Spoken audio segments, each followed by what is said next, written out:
Springfield's Talk 104.1. Hello, good Wednesday. Flood watch through tomorrow morning for counties along and south of 44. We're going to continue to see rain today and tonight. Look at that first alert forecast coming up. We are halfway through the week. Friday, we do have our Friday Road Show sponsored by Affordable Towing. That is right. As we broadcast live from Scramblers, just wait for us to get out there, do the show live, have some guest friends pop in here and there. It's a little more active on a Friday than sometimes we normally are. It's just a good way to kick off the week, and it's a great place for you to come also if you are someone who just wants to know how to get involved. You hear about things that are going on, and a lot of folks, they want to get involved, but they don't want to go to the local Republican Party headquarters because they see oftentimes that as part of the problem, the establishment. And so they want the actual small government, lower tax, constitutional activists, but you don't know where to find them. Well, I'm telling you, Fridays at Scramblers, if you are one of those folks that are looking for a connection with people that are constitutionally minded individuals, then Scramblers is the place that you need to be. And you show up and you're like, all right, who are they? Just come up to the table and ask us. And we've had this happen before, and I'm very glad. It's the whole point in talking about it. People come up and say, I heard you on air talk about this is a place to come if I want to find out how it is that I can get involved in a meaningful way, meeting like-minded individuals. And where do I go? Where are these folks? And we'll point you in the right direction. We'll make those introductions. I love new folks. So that is every Friday as we broadcast live from our Friday Road Show location, Scramblers, Republic Road and National. Of course, the State of the Union taking place last night. I think what most people expected occurred. That is lying, of course, portraying us as living in a great economy with an acknowledgement there's more to be done. And then all the bad people in the world are other Americans, billionaires, oil industry. I mean, we listed through them. It's easy to know ahead of time because it's their standard go-to groupings of other Americans that they demonize and blame for the problems that they create. And they do it, frankly, because it works. They've created these teams, and you are either with us or against us. It's pretty interesting. I remember when Bush was president and directly after 9/11, when it came to siding with us or the terrorists, Bush said, you're either with us or them. There's no real middle ground in this war. You're with one side or the other. You're with us or them. And he was really criticized by Democrats. How dare you force people to choose? Yet that's what they do with the American people today. They won't do it with terrorists necessarily, but with the American people. If you're with us, you're against wealthy people. If you're with us, you're against Christians. If you're with us, you're against parents who want a say in their child's education. If you're with us, you're against industry. I mean, they create these divisions, and it was on display last night. We will play some audio coming up. I'm not going to lead with the State of the Union. I'm not going to spend the whole. I suspect this is going to be talked about wildly throughout the day today. To a great degree, but we will have some of those moments coming up. What I did want to start off with is it is embarrassing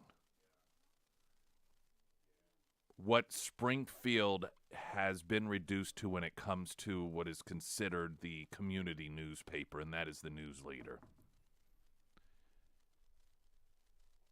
As many of you know, there was legislation in Florida that was aimed at improving the education of students by preventing the teaching of things that, one, are not appropriate, or at least it's up to the parent as to whether the subject matter is appropriate.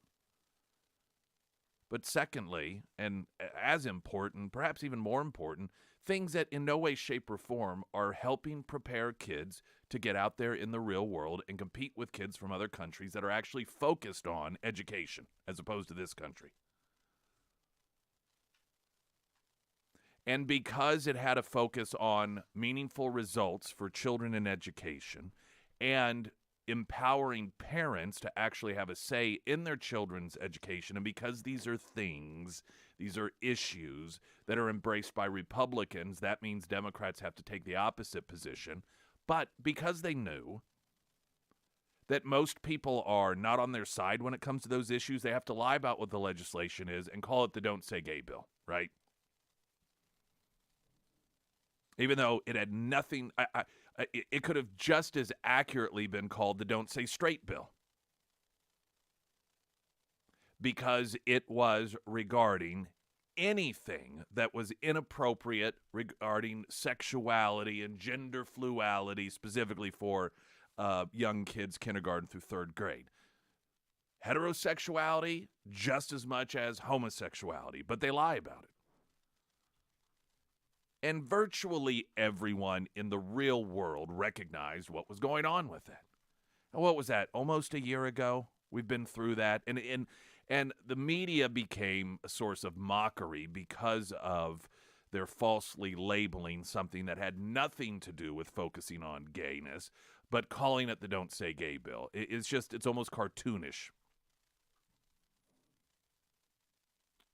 Learning from mistakes is clearly something that the news leader does not do, the mistakes of other journalists. Here's the headline: Missouri lawmakers weigh proposal coined most extreme Don't Say Gay bill in the U.S.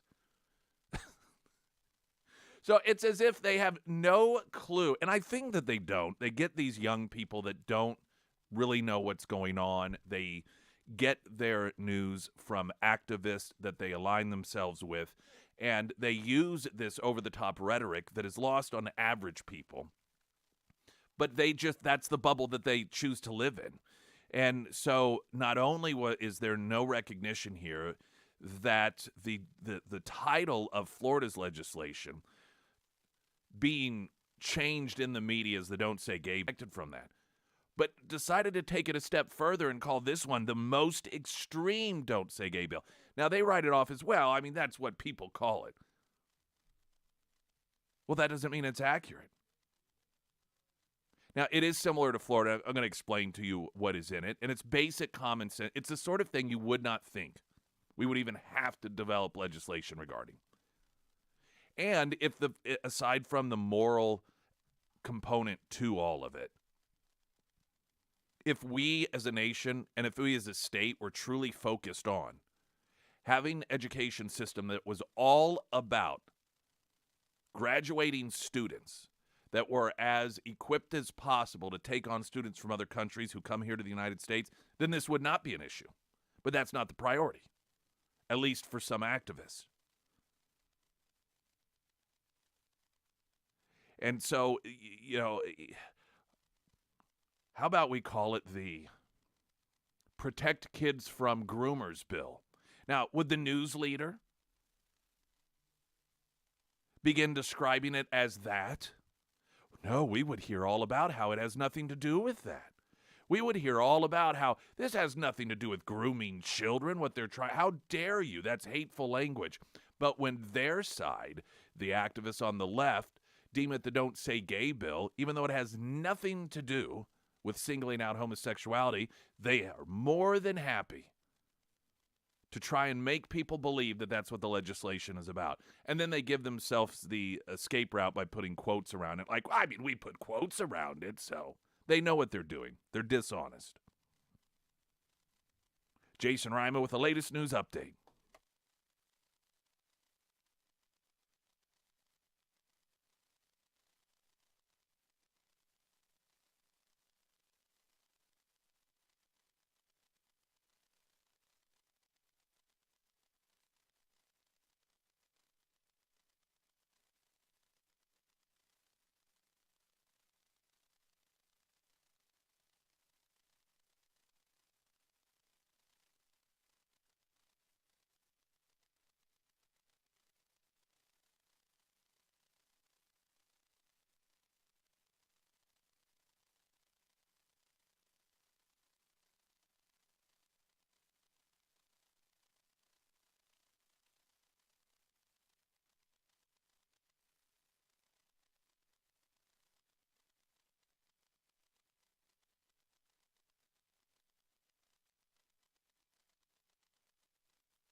And the first alert forecast sponsored by Navant Employee Benefits that work. Flood watch through tomorrow morning for counties along and south of 44. Up to 3.5 inches of rain is possible.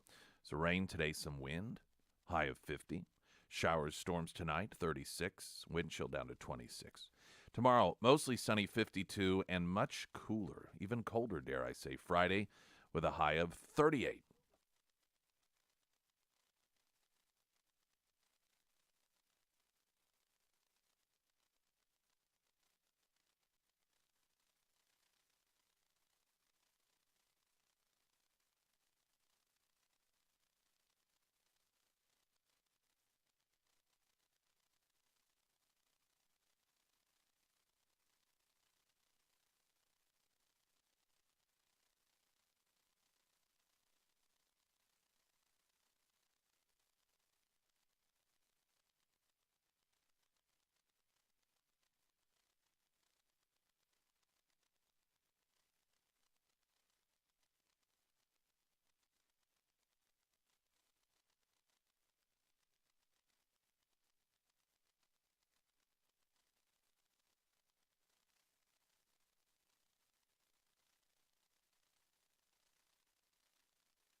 Springfield News Leader headline: Missouri lawmakers weigh proposal coined most extreme "Don't Say Gay" bill in the U.S. Now, much like the Florida "Don't Say Gay" bill, it doesn't have anything to do with singling out gay at all. But let's not stop the Springfield News Leader from, once again, providing a disservice and giving readers an incorrect impression about the facts. See, I happen to be one of these people. I recognize how the activists that got a journalism degree operate. They justify and they rationalize. I say, well, it's accurate that some people have coined it that. Now, I didn't pay God knows how much money to get a piece of paper that somehow deems me superior in the ways of journalism. I wasn't even a member of Tiger Tales, the high school newspaper. Never really had interest in it. But the way I look at it, your goal should be, if it is a newspaper, for example, that the reader, based off the information you provide, the way you provide it, the wording you use, they have the clearest understanding possible as to what is actually happening. So it may be rationalized that, well, I mean, we put it in quotes and we say that it's coined most extreme don't say gay bill, and that's technically true. When people read that headline, do you really genuinely believe that is the best way to get people to really truly understand what is going on here? Now, some extreme activists will say, yes, because this means don't say gay. Well, there's another level of ignorance there. So this bill, Senate Bill 134, Senator Mike Moon,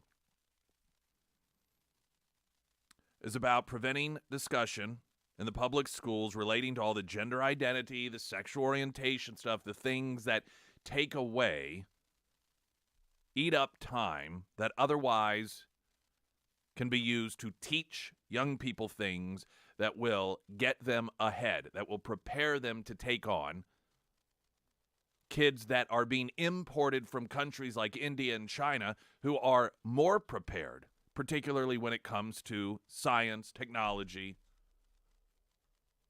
the STEM, in which there is virtue signaling focus on, but when it really comes down to it and maximizing the amount of time that we have young people in school, we have a certain amount of time, and instead of saying we're going to squeeze everything we can out of that in order to best serve these kids, we don't. And so this is an attempt to get us back on track. Incidentally, despite false claims and misleading headlines, it doesn't ban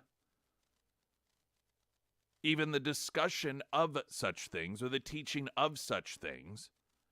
It specifies in what setting and by what professionals should be having those conversations, if they are going to be had. So in other words, it specifies that if there are going to be discussions, let's say that you've got a child that is confused, they're watching a lot of Disney and they think that they're transgender or non-binary and they want someone to talk to, licensed mental health providers who work for the schools would be the ones to have those discussions. Now, for people who love certifications, for people who love holding up people who have degrees as the ultimate authority, you would think that this is something that people on the left would want. That in dealing with issues that can be very intimate and emotionally traumatic at times, if you are going to put the emotional health and safety in the hands of somebody in the school district, it would be an individual that is properly trained when it comes to mental health issues. Would you not? For whatever odd reason, people on the left seem to have a tremendous problem with this. This doesn't have anything to do with focusing on or singling out gay. It has nothing to do with focusing on or singling out transgender. It has nothing to do with banning discussions of sexuality. It simply says that the professionals, those who are trained to talk to young people about such issues, are the ones who will do it under this legislation. I don't know about you, but that just seems like common sense. Aside from it being trained professionals that will be discussing it under this legislation with students should they feel the need to have these conversations with an adult, it also compartmentalizes it out of what would be normal classroom time, in which we should, once again, be focusing on the things that get us ahead, not continue to make children fall further behind. As I've noted before, it would be one situation if we were so far ahead when it comes to public education in this country. We had 100% graduation rates across the board, and it didn't have anything to do with finagling the numbers or just passing kids to get them through or giving kids goofy extra credit just so we can pad the numbers. But when it came to competing other countries, they were telling their parliaments and their state or their legislatures to import Americans because they have this drought of people who are educated enough to lead the fields, particularly when it comes to STEM issues. If that were the situation, we're like, we just don't even know what to teach these kids anymore. I mean, we have maximized every amount of time. We are the leader in the world. We have figured out how to do it effectively and efficiently. No other country, when it comes to educating their children, even holds a candle to the United States. The problem is that's nowhere near reality. We continue to screw kids over. And so aside from what the subject matter itself is and the moral component and the parental aspect of it, which is another part of this, it's just simply saying that parents, they kind of need to be notified if these conversations are going to take place. Once again, something that shows that the left want to totally separate parents from their kids because they're opposed to what otherwise is a perfectly normal approach.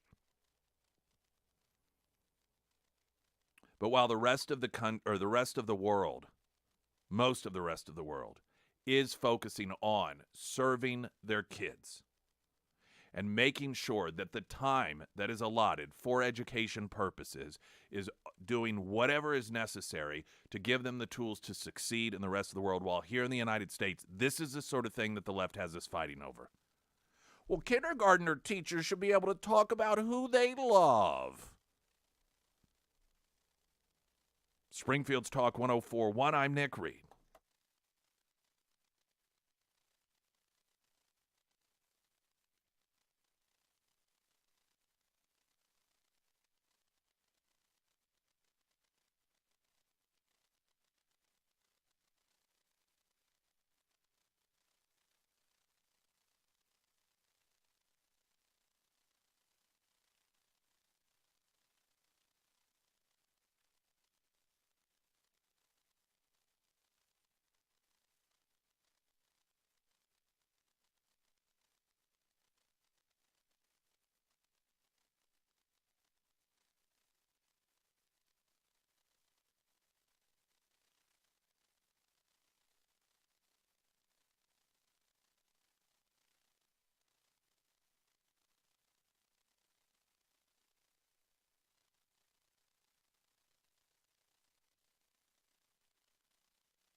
American Transmissions Talk and Text line 447 KSGF.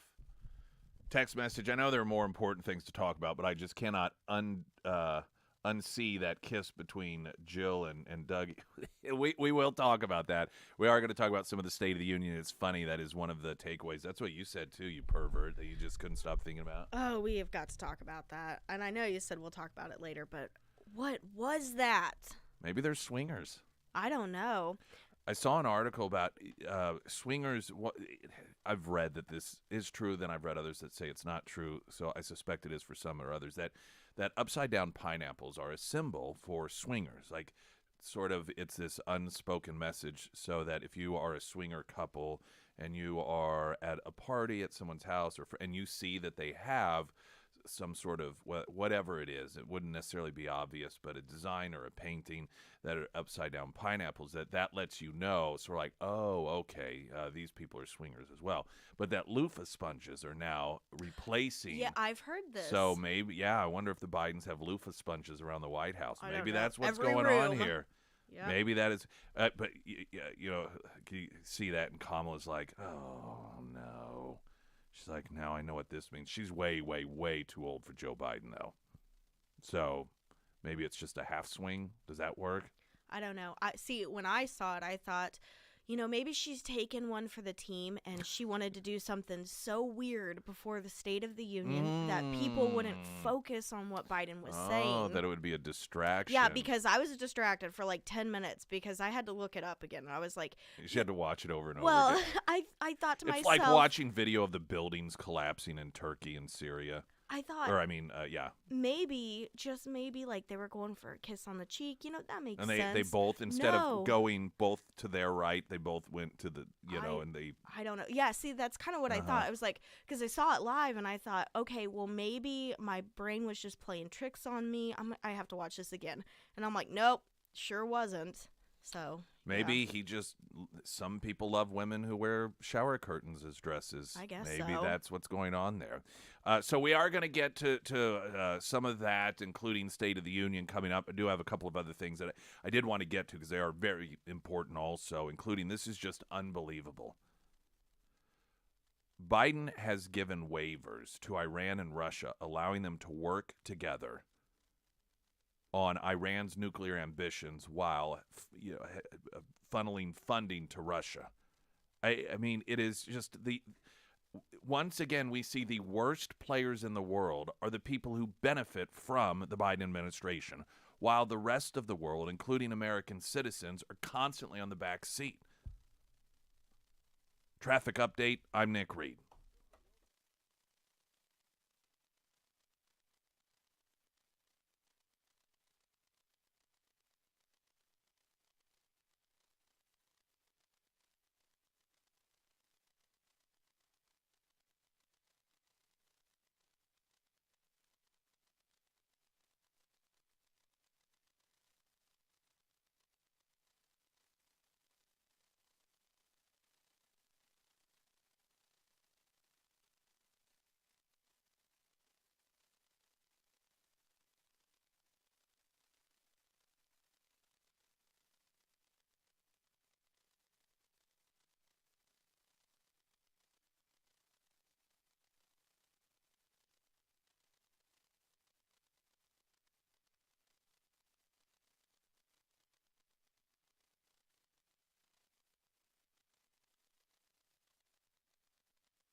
Got a flood watch through tomorrow morning. Counties along south of 44, up to 3.5 inches of rain possible, with rain continuing today.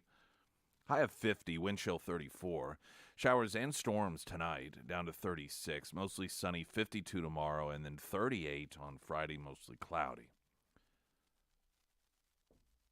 Biden administration is allowing Iran to develop its nuclear program while enriching Russia. I kid you not.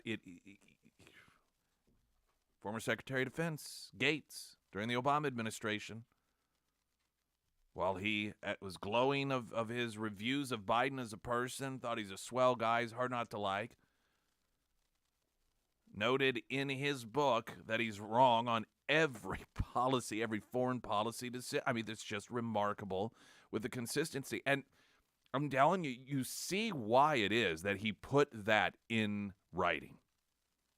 As somebody who did not dislike Biden, it wasn't rhetorical. You just, the decisions that are made, you can imagine the access that Gates had to Biden in conversations that they would sit around and have, whether it's in the Oval Office or perhaps when he was a U.S. Senator. And you know, before he necessarily had the authority to put his thoughts into play. And you can imagine just what we have seen regarding Biden and his foreign policy decisions, why it is that Gates made that official declaration. Because it's just like anything that is done by Biden, any decision that is made that shifts things in a way that are positive towards one grouping of people and have negative side effects for another, the people who benefit are always the bad guys. We could go down the list, of course, the border, who wins? Human traffickers, people that like to rape kids, people that like to buy kids to rape, people that like to sell kids to be raped, drug cartels. There's been no greater benefit provided to any grouping than there has been those people due to the border policies of Biden. Afghanistan, I mean, hell, you think the Taliban won the lottery with Biden. I mean, let's just be straight up about it. I don't think anyone can argue that. That isn't true. This is how long did they fight? How long did they hide? All with what otherwise would be considered some sort of pipe dream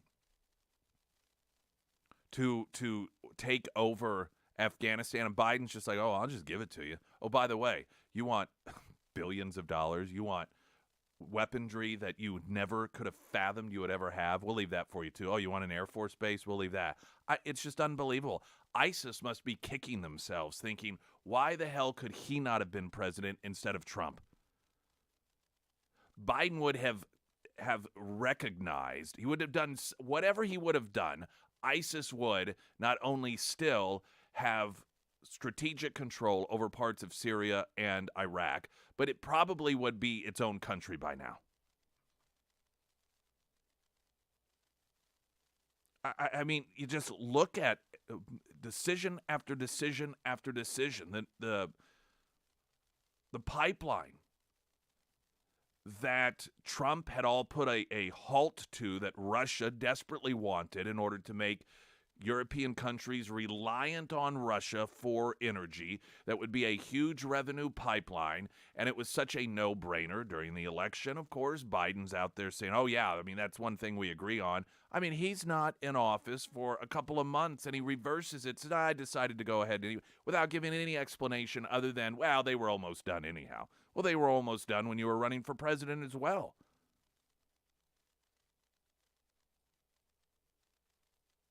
Now, here's the latest. The Biden administration renewed a series of sanction waivers that he has been giving that permit Iran and Russia to cooperate on nuclear work at Iranian enrichment sites, according to a non-public notification that was sent to Congress and obtained by the Washington Free Beacon.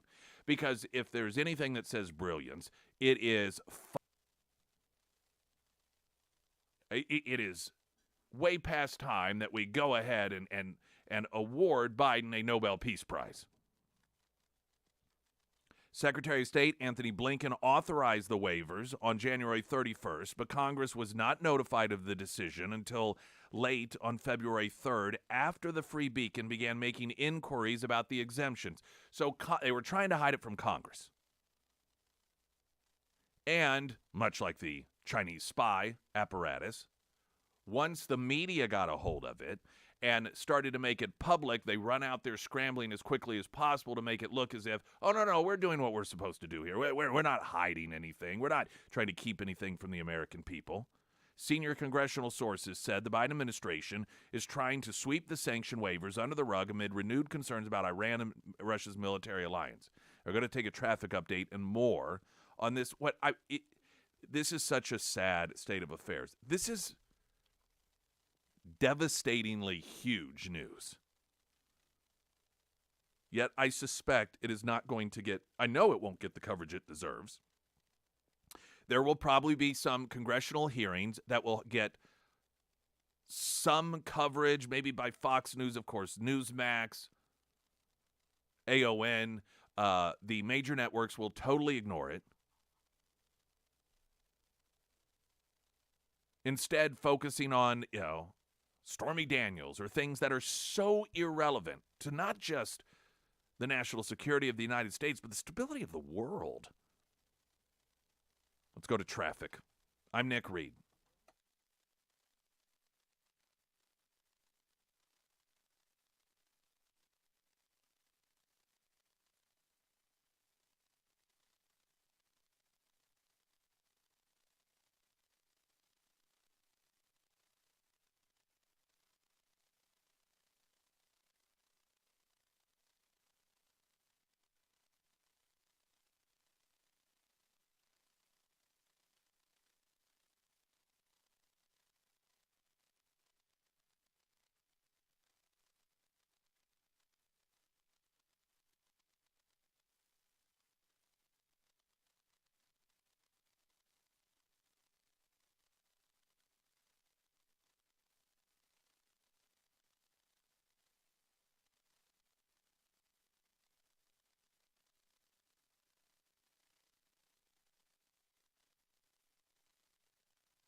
The Biden administration giving waivers to Iran and Russia so that the two can work to develop nuclear weapons for Iran while financially enriching Russia, because Biden is brilliant. Apparently trying to keep it from Congress, the Washington Free Beacon began making inquiries about the exemptions upon hearing whispers, evidently, and then it was at that point that they decided to let Congress know about this. The waivers, which are a vestige of the 2015 nuclear deal that the Biden administration is trying to salvage still, provides billions and billions of dollars in profit for Russia state-controlled firms such as the Rosatom Nuclear Company for work at Iran's nuclear plant, which is a contested military site suspected of housing nuclear weapons programs. So again, it's as if there's a checklist of all of the wrong things to do here, all of the wrong facilities to support, all of the wrong people to help, and Biden is doing that. I have to just footnote here something that I have footnoted on numerous occasions, but I cannot express how much clarity this gives, and that is the revelation years ago when Obama was president that bin Laden's plot to assassinate Obama was not about Obama. It was about, in his own writings to his other, quote, generals, putting Biden in the presidency because he felt that Biden would be such a disaster after following him, watching him, observing him, recognizing what other leaders recognized in him, what a disaster he is, and how he's wrong about everything when it comes to the United States. He believed that Biden becoming president would do what 9/11 could not. And that was destroy this country. These letters, these entries were found during one of the raids. I think it was a number of raids of safe houses of some of the people that bin Laden would communicate with. And some of it may have been found when bin Laden was killed in his compound. But this isn't something that is alleged. I mean, this is something that's fully acknowledged occurred. That was his motivation. And when you see things like this, you understand, frankly, how bin Laden had greater clarity regarding Joe Biden than apparently the vast majority of people in this world do. Certainly more than the Democrat Party and the media. At this particular site, Iran is enriching uranium, which of course is the key component in nuclear weapons. And they're doing it to purity levels that international observers note will put them in the reach of the bombs. By permitting cooperation, critics note the Biden administration is allowing Iran to develop its nuclear program while at the same time enriching Russia through businesses with state-controlled organizations. So these sanctions that Biden was running around talking about just how tough he was being on Russia through sanctions, in the meantime, is actually lifting, giving waivers on sanctions that were having meaningful impact. So it completely offsets and negates any sort of virtue signaling sanctions that were done, while at the same time helping Iran develop nuclear weapons.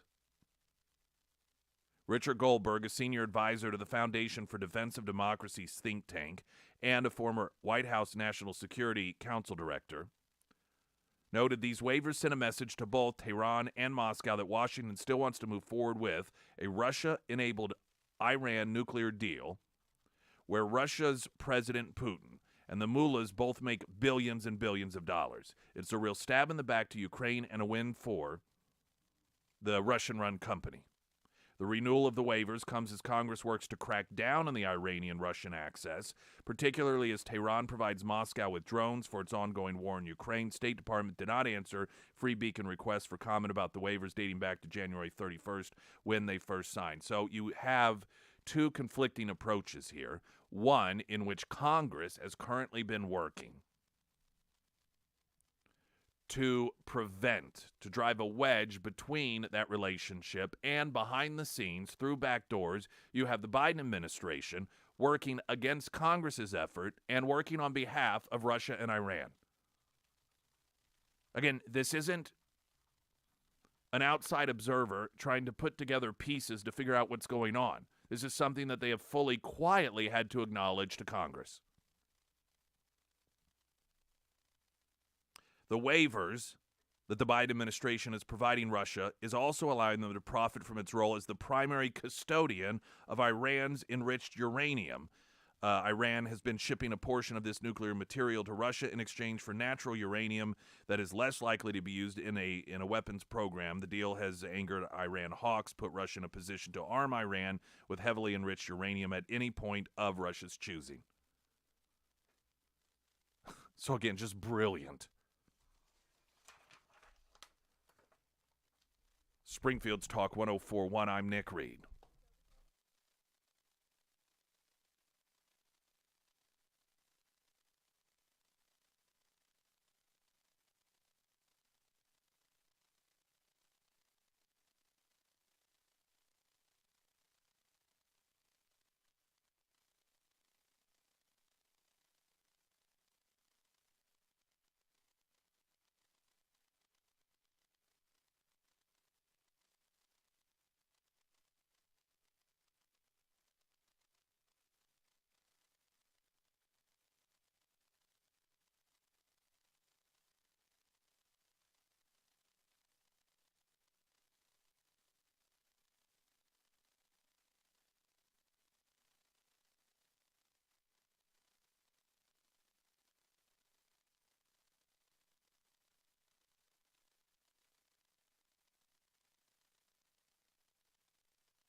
Floors Plus Nixon, Springfield, all of your flooring needs. They're great folks, do a great job, craftsmen.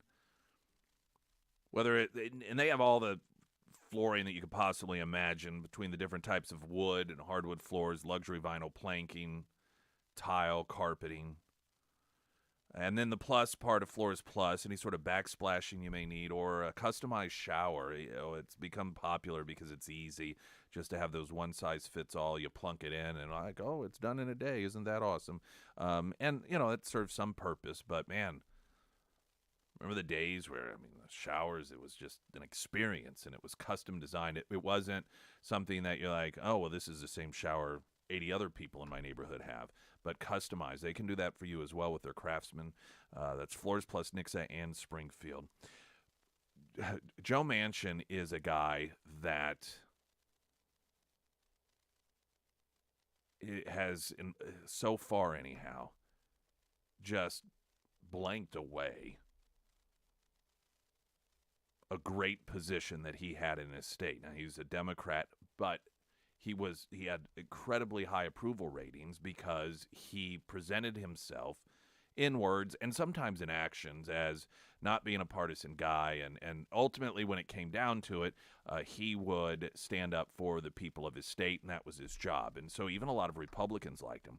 But then came the laughably titled Inflation Reduction Act, which he signed on for, and that was wildly unpopular amongst his constituents, so much so he tried to claim that he got concessions that would help out the state, But the people in his state were just appalled that he would try and pull one over on them, claiming that it would reduce it. And then he's like, well, I didn't say it would immediately. It is hurting him, and the hurt has been sustained. There's a Morning Consult poll, and the Republican governor of West Virginia, Jim Justice, who is largely believed to be the potential challenger to run against Manchin, has an approval rating in the state of West Virginia at 64%, and Manchin is only at 40%. That Inflation Reduction Act and his decision to help get it across the finish line could very well be seen as the end of his career in the U.S. Senate. News in 60 seconds.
Emily Johnson, House Theory Realty.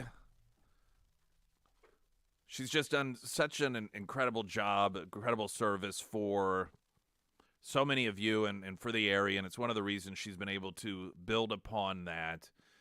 I recommend that you do follow her on social media. Among other things, you can see that well-deserved, well-earned growth. But one of the things that I do really like and why I recommend her is because despite that, her goal is not to, create this, a massive team that works with every client. Now, of course, she wants to expand, and she's, because of success, expanding the team with each team member giving the personal experience. But some, like all businesses, their approach is different, and here's some companies that you get an agent 90% of the time. You're working with somebody else, though. That's not what you get with Emily Johnson. She's your agent. You work with her. You need recommendations. You work with her. She's got advice. You work with her. That's part of the magic of what she does and why so many people recommend her. You can, of course, I tell you this based off my experience and knowing her, and then also the experience of so many others, which you can read those reviews online on her social media. It's Emily Johnson, House Theory Realty, all of your home buying and selling needs. Emily Johnson. She's also under Nick's endorsements at ksgf.com. All right, let's talk a little bit about the State of the Union. One of the big takeaways was the G-rated version of a makeout session between Kamala Harris's husband and Joe Biden's wife, Dr. Joe Biden. Maybe he's trying to like marry up. He's thinking I'd like to have a doctor. Yeah, that's actually something I thought too. He was probably thinking, I've always wanted to kiss a doctor. What if it's this? So I've tried, because this is the thing. People are like, why on earth? It just seems like a weird thing. Is it the biggest thing in the world? Is it, but, particularly given how the left, up until, I don't know when, it seemed like they flipped a switch, that they were all about, on a national level, masks, COVID, distancing. I mean, even it just seems like within the last month, you'll see Biden. I think when they were walking on a beach recently, he was by himself. He's wearing a mask. And then it's just randomly mouth kissing people out in public. Like, there is no easing into it. There's no. Now, many of us, we have recognized the science and the reality. So we have not been living in that world for a very long time. But I'm telling you, you go to some of these places that are run by Democrats, one-party rule, and it is still, in many instances, total lockdown, fear factor all the time. And this is an administration also on any given day that bounces between, oh, the pandemic is over, to, no, the pandemic is still existing, which is why we need to give student loan relief. So it just depends on the day that you're listening to them. And still, you will, at certain times, at certain events, you'll see these people, including Biden, taking the steps that, if you were just to show photos randomly and ask when was this picture taken? Was it taken recently, or was it taken 6 months into the pandemic, or what? It would be hard to tell because they're totally random. And I just thought it was so funny that these people, it's like, what is the difference between now versus even a year ago? Or 6 months ago when Democrats were still, wear masks and maybe between 6 months and a year ago, there really is no difference.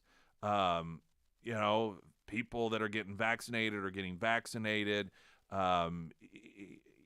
It's just, there's no realistic difference, but they change, not based off science or anything. It's just so weird and random. And so to see these individuals that were all about, do everything you can, even things that don't make sense to protect yourself, mouth kissing on full display, it's just so weird. And it's the sort of thing that does stand out, and it makes you wonder why. Why would they do that? Now, you thought it may have been one of those accidental things where they're going both for a side cheek kiss, but it went the same direction, and then they hit each other on the mouth. Well, that was You what I think- thought or at first. potential. I don't think so. I mean, I saw it a couple times. I don't know. I think Jill was taking one for the team and doing something weird before the State of the Union. Take that- focus. Yeah, so people were very confused for at least 10 minutes in. So that kind of covered for Joe if he I got messed it. up. I got a thought on what it may be. Okay. Prior to his election,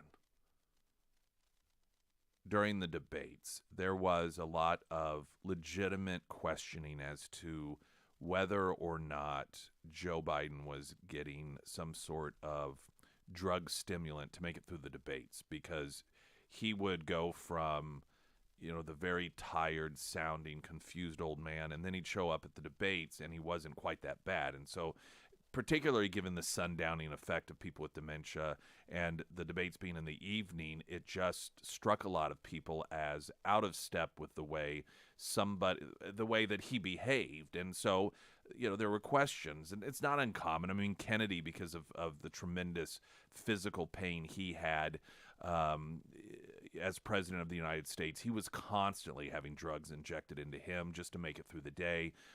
So it's not anything that's unheard of. So there was a lot of thought about that, and how is it that sometimes what is going on with him? Maybe, just maybe, Biden likes to watch, and it gets him going, and so before those debates, he would sit there and watch Jill make out with someone, because some people like that sort of thing. They're kind of freaky. And it really, gets him going, and it really gets him focusing, and that's just maybe his thing. And so perhaps Jill thought, going to give him a little extra boost tonight. This is important. Everybody's watching because of a number of reasons, but a lot of people are watching to see whether or not there's going to be any response about China spying on the United States and so forth. And there's just a lot at stake here. This is believed to be the State of the Union, the last one that he will give prior to announcing whether he's going to run again. And so this was seen as setting the stage for his argument to run for re-election and to get reelected, and that it's really important. So she thought, you know what? I'm giving him that injection. I'm giving him the drug he needs. The old razzle-dazzle. The old razzle-dazzle, and I'm going to give him just a sneak peek of what he's got coming for him. And so I'm just going to give old Doug here a big old mouth kiss. Maybe that's what it is. Potentially. I mean, Biden could be a freak. Weird. They are weird. I mean, this is a guy that can't keep his hands off of 10 to 12-year-old girls and chases dogs around naked in his home. So, yeah. And took showers with his own daughter, according to her own diary, until she was well beyond the inappropriate age.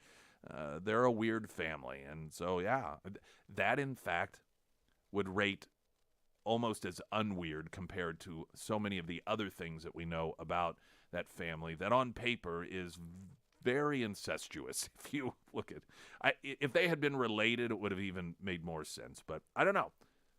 Who knows? Who knows? We're going to get the news from Rima here. A look at the weather. There is a flood watch through tomorrow morning for counties along and south of 44, up to 3.5 inches rain possible. And then we will have some audio bits. Listen, here's the thing about the State of the Union. A week from now, no one's going to be talking about it. When you watch the State of the Union, if you are a person who is interested in the truth, it is very angering and very frustrating, because you recognize there are a lot of people listening to what he says, and they're going to believe the things he says, no matter how absurd the lies are. And so there is this feeling of injustice. There is this feeling of frustration, because you think, what if people are going to believe it? The people who are susceptible to that, I don't think it's even really convincing anyone the lies. It's just giving the base something to rally around.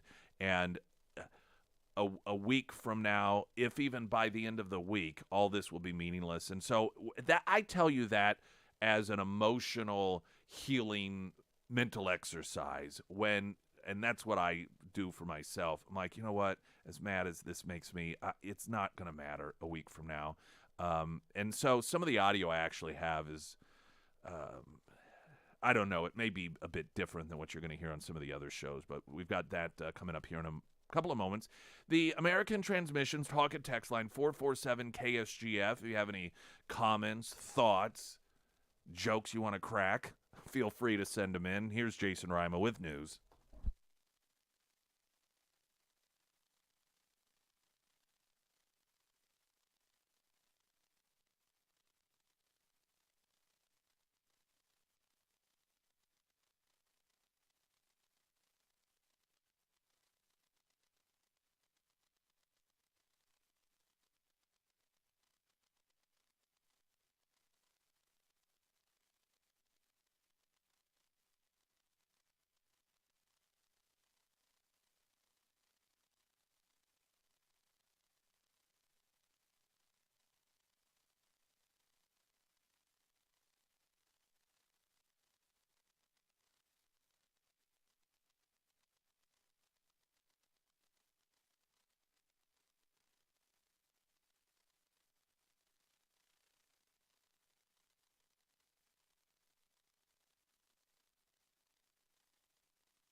First Alert Forecast, sponsored by St. Clair of the Ozarks Home Improvements at Flood. Watch through tomorrow morning for counties along and south of 44. Rain today, high of 50. Storms, showers tonight, 36 for a low. Mostly sunny, 52 tomorrow, and 38 on Friday. Someone texted in that I'm not the first person to suggest maybe Joe likes to watch, and that's what that was about. Yeah, so we had not only a text him, but Tom texted that as well. I'm glad I'm not the only one that thinks that, because I'd start to worry maybe I'm the pervert. No, If I mean, there was at least 3 other messages, so we should. you're good. You're in the clear. We'll have to zoom in on the photo. I wonder if she had like a little lapel pin that was of a loofah sponge or something. You know, good point. Yeah, you never know. If you don't know what that means, you can look it up. Springfield's Talk 1041. I'm Nick Reed.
Now, if you're watching the stream on YouTube, perhaps you saw what appeared to be Sarah horking, gagging over there, which she is because she keeps insisting on looking at photos or watching the video of the Joe Biden Well, I was kiss with curious. Kamala's You husband. said- And you're like throwing up over there. You It find was it gross. Awful. But you suggested maybe she was wearing a loofah pin, so I went back to take a look. Nope, just a shower curtain. someone asked on the text line what was up with Elizabeth Warren and the Crayola pen. I did not see it. She has a Crayola pen, like a Yeah, like a brooch little or a little lapel pin. Crayola brooch basically. Who So I looked it up. knows? It was about childcare. Oh, okay. Mm-hmm. Because government has this is the thing that kills me about these. I just get these people like Warren and these others that think government is the answer for everything. I have no respect for them intellectually because government does not succeed at things other than war. And usually one side succeeds and then the other does not. And, in that instance, it's about a 50-50 usually. But that's part of what just appalls me. Whether it's a Democrat or locally, you'll have even Republicans here like, you know what we need to do because government has done such a good job so far with public education. We need to start it even earlier. Yes, even let's even before kindergarten, and we need to guarantee it, and then we need to mandate it because we have just proven that we are so good at this with the way we handled COVID lockdowns, the graduation rates that we've got in this country. Everything is swimmingly wonderful from a top-down education approach in this country that give us your children even more. It's like you are the last people. You should be embarrassed. And for people like Elizabeth Warren to have the audacity to wear some sort of pin suggesting that she cares about child education because she wants government to do more of it. If anyone in government who really, truly, genuinely cares about children's education would say we need to get out of it, not do more of it. If you look at the results. Some of the things that Biden talked about last night, it's just again. So he recognized Brandon Say, the man who confronted and disarmed the Monterey Park, California mass shooter a couple of weeks ago and used that to push an assault weapons ban, which, again, all weapons assault. A toaster can assault.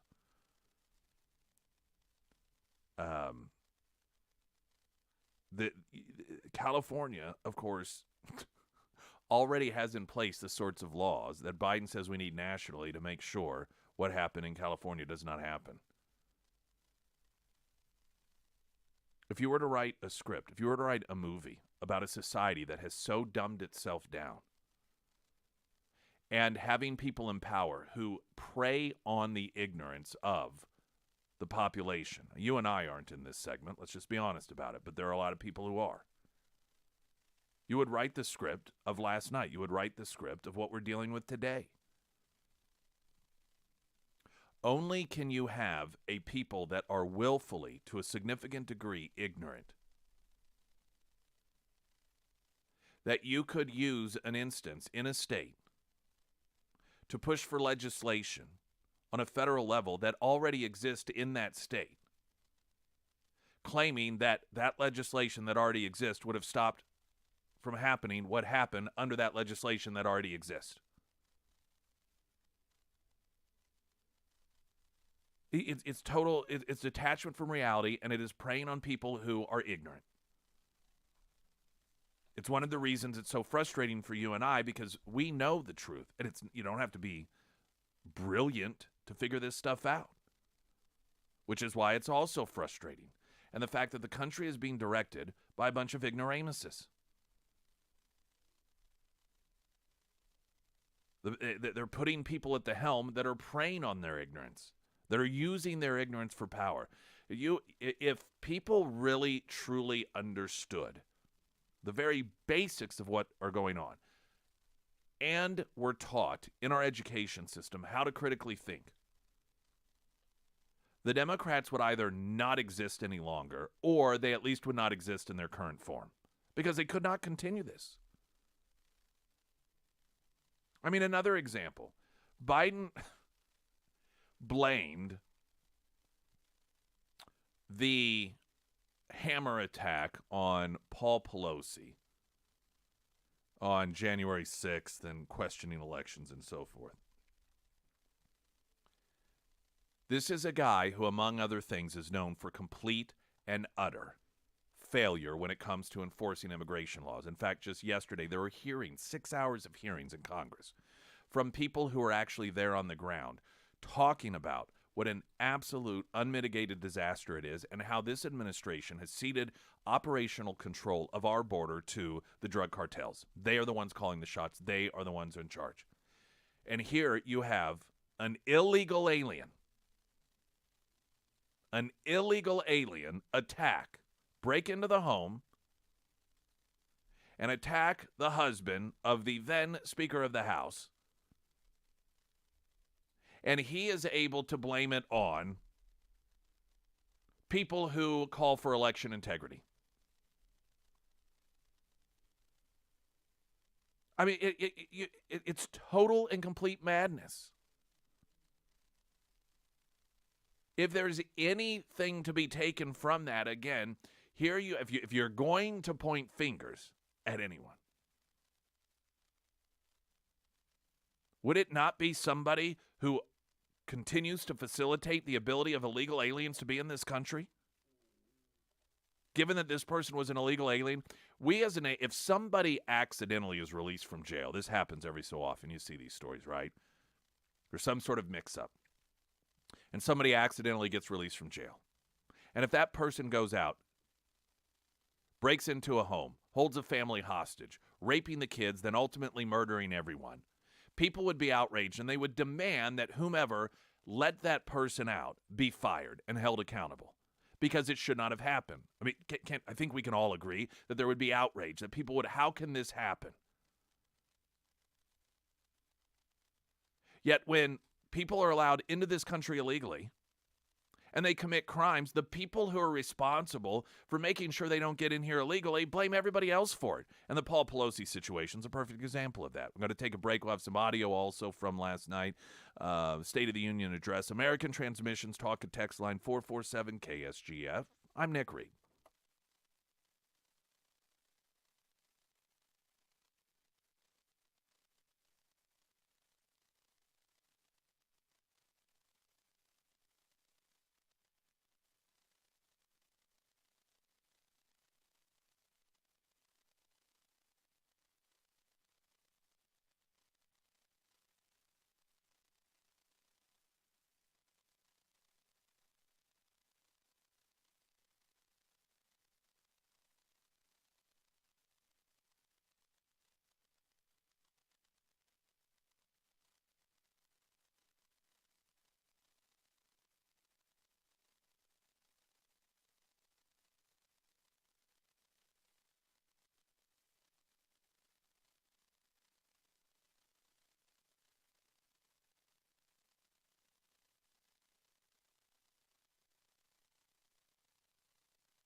Sarah Myers, everyone. Thank you. Beatles Property Maintenance. First things first, Beatles is spelled Beadles. And what do? Well, they do a variety of home repairs and maintenance. Now, they can help you out with some of those smaller items that kind of pile up over time. You know, life gets busy, and Beatles understands that. That's why they're able to help you out with so many of those items. So maybe you're thinking, oh, this spring I would really like to do a bathroom remodel, maybe in our guest bathroom. Beatles can help you out with that. Or maybe you're wanting to get that deck prepared for the summer season. Well, Beatles can help you out with that as well. But, you know, unexpected things can happen with your home as well. Maybe you have some mold that's creeped up into your crawl space. Maybe you need a vapor barrier. Maybe you've had a leak that you didn't know about, and now you've got some water problems. Beatles Property Maintenance, well, they can help you out with all of those items as well. So whether you have something unexpected pop up or you just have a list of things that you would like done around your home, Beatles Property Maintenance, they can help you out. Now, you can find all of the contact information for Bruce and the Beatles Property Maintenance team. That's going to be housed at ksgf.com under the Sarah's Endorsements tab. Traffic update, and then some audio from last night. Also, your messages, your text messages on the American Transmissions talk and text line. I'm Nick Reed.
And those home loans, they do start at iwantagreathomeloan.com. You know, I've talked to people who maybe, you know, they don't listen to the show, people that don't necessarily live in the area, and they've talked about, I went to my bank, home loan, and they just oftentimes get the sense that the person doesn't really know what's going on. They just plug in some information, and really they don't do anything more than that person themselves could do with some sort of do-it-fast online loan. And oftentimes that means, well, we can't help you. I saw that, I think it was Alex or Anthony Carricker had posted that just within a recent amount of time, twice they have been contacted by someone who had been told, oh, don't worry, we got you, you're good. And then they found the home, and then they went back and were told, oh, well, actually, we didn't, fully get you approved. We're not able to do it after all. Unfortunately, the Carrickers were able to help them. So I just can't recommend enough that be your go-to when it comes to the home loans for a whole litany of reasons. Read their reviews and say, trust me, credibility is a lot with me. And I know that you're going to be pleased with the outcome. iwantagreathomeloan.com, because you do. So we got the flood watch. That is through tomorrow morning for counties along and south of 44. Rain today, 50 for a high. Showers and storms tonight down to 36. Tomorrow mostly sunny, 52, and cloudy on Friday, 38. The American Transmissions talk and text line. Curious, Biden's response to the boos about cutting Social Security looked genuinely surprised. As he met with Republican leaders, until now, Nancy has been the point person. Maybe he's been so isolated, all he has heard is what the people around him decide to tell him. Maybe he really believed Republicans are planning evil cuts to benefits. It's so hard watching all of the pretty important people press their lips together and clap for themselves. Now I've got the audio of that moment, and then I'll give you what I think is going on there. Here is that false claim that Biden made, and then the response from Republicans. Instead of making the wealthy pay their fair share, some Republicans want Medicare and Social Security to sunset. I'm not saying it's a majority. Let me give you, anybody who doubts it, contact my office. I'll give you a copy of the proposal. That means Congress doesn't vote.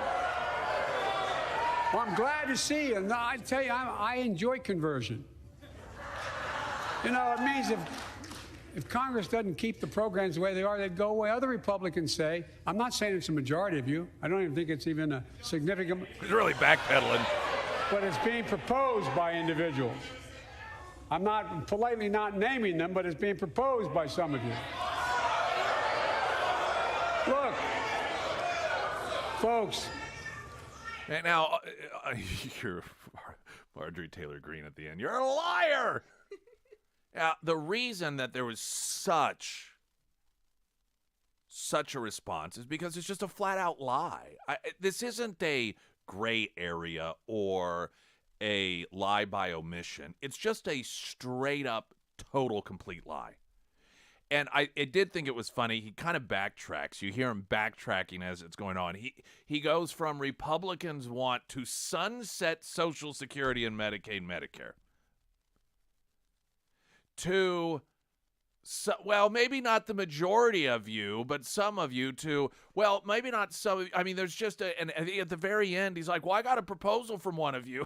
It's on my desk. You can come see it. So he goes from the Republican Party to just not quite a majority to just a handful down to, well, it was just a member in that short period of time. The reason that I believe there was genuine surprise on his face, he knows this isn't reality. Republicans...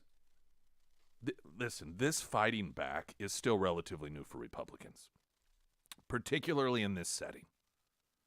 Let's not forget, during the State of the Union of Obama, while selling Obamacare, one of the lies he told was that people who claimed it would eventually be used to funnel free health care to illegals were not telling the truth, they were lying, and that it would never, ever be used for that. And you had a member of Congress by the name of Joe Wilson, who's the one guy yelled out, "You lie." Now, of course, it would be a lie because to this day, it's Democrats like try to sell that to the American. They brag about it that that's who we are. So this is how Democrats, of course, operate. They lie about things when you point out here's what's going to happen, like taxpayers being forced to pay for health care for people who come into this country illegally. They accuse you of being racist and you're a liar, but then they're the very ones that once it becomes a reality, that they defend it.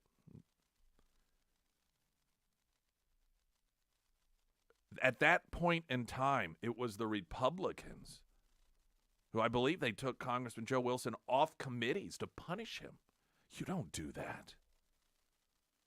Number one, you don't call the President of the United States a liar, even if he's lying. Number two, we're Republicans. We're the prim and proper party. We sit on our hands very politely when they lie about us. We sit on our hands very politely when they call us racist. We sit on our hands very politely when they call us, people who hate children and are against education. And if you want to be a member of this party, you will do the exact same thing. And if you don't do that, then we will punish you. I mean, it was Republicans that punished the congressman. The one guy he said, "You lie." Now, Trump came along and he changed a lot of that. Trump did not change the decorum. He simply matched what Democrats had been doing for years. The finger pointing of Trump, oh, the decorum under Trump, oh, things are so much more divisive, oh, things are so much nastier, oh, the names that he calls. Democrats have done that for years and years and years. It's just Republicans have always been told that's just how things are. We're better than that. So you just need to hope that the truth prevails and that people know that it's not true. In the meantime, keep your mouth shut. And Trump said no. Fight fire with fire. And a lot of Republicans, not necessarily the ones who had been in there pre-Trump, but the new blood that would come in, and they're like, yeah, this is the way that you win. For it to be that loud, that's a new threshold for it. This isn't an out of the blue. I mean, as I said, Republicans, since Trump became president, have become more vocal. They have become more willing to say, okay, no more double standard. You're going to hit us with fire. We're going to hit you back with fire. But in this sort of particular setting, and frankly, this is really the first State of the Union that Biden has had. He had an address to the nation before. It's not technically a State of the Union, the first one, because it's not polite to address the State of the Union as it was under the previous president. And so I know semantics, but that's the reason that it's not called State of the Union, first one. But this is the first one in which, Biden, he's trying to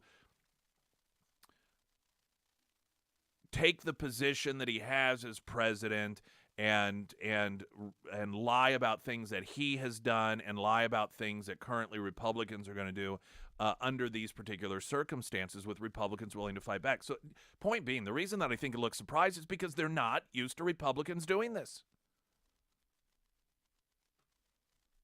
When you are a Democrat president and you're giving an address before Congress, you're supposed to be able to go down the standard lies.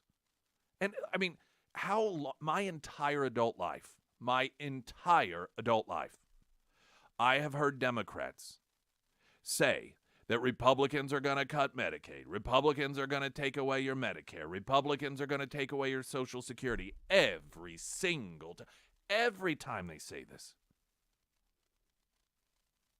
And every single time, Republicans would sit quietly, and it's not to say that they would concede it if they were being asked about it in a polite manner. They'd be like, well, that's not true, and here's why, and so forth. But this sort of I think it did catch him off guard.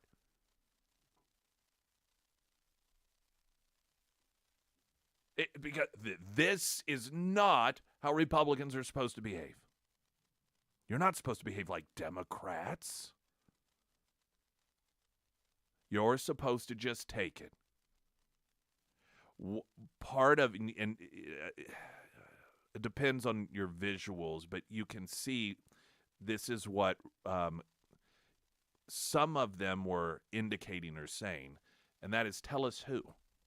And that's very important because Biden was specifically saying, no, I have a plan on my desk. He said, you can come to my desk. He's like, I'm not going to name names. And you could see there was a shot, I don't know if it was of Boebert, I recall, but there was one member of Congress, and you could see she's saying, who? Tell us who this is. Who is it? If I were Republicans, this is what I would demand. I would put the ball back in Biden's court if we're out there, and whether it's coming around Sunday or any of these shows, and the media is bringing this up, and instead of just saying it's not true, say I want to know who I want to know who these Republicans are that Biden claims has a plan to sunset Social Security, to sunset Medicaid, who are they? And then I would also put the ball in the court of the media. As members of the media, I would think this is something you would be interested in finding out, so you could get that member of Congress on to talk about it. So I don't believe that Biden believes that these things are true, what he's saying. I think he's just used to being a Democrat where you get to make these false accusations and there is no meaningful pushback, and I think that's why it caught him off guard. Springfield's Talk 104.1, I'm Nick Reed.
A couple of other fact checks on Biden last night, which, again, I know most of you recognize, but claims he cut the deficit.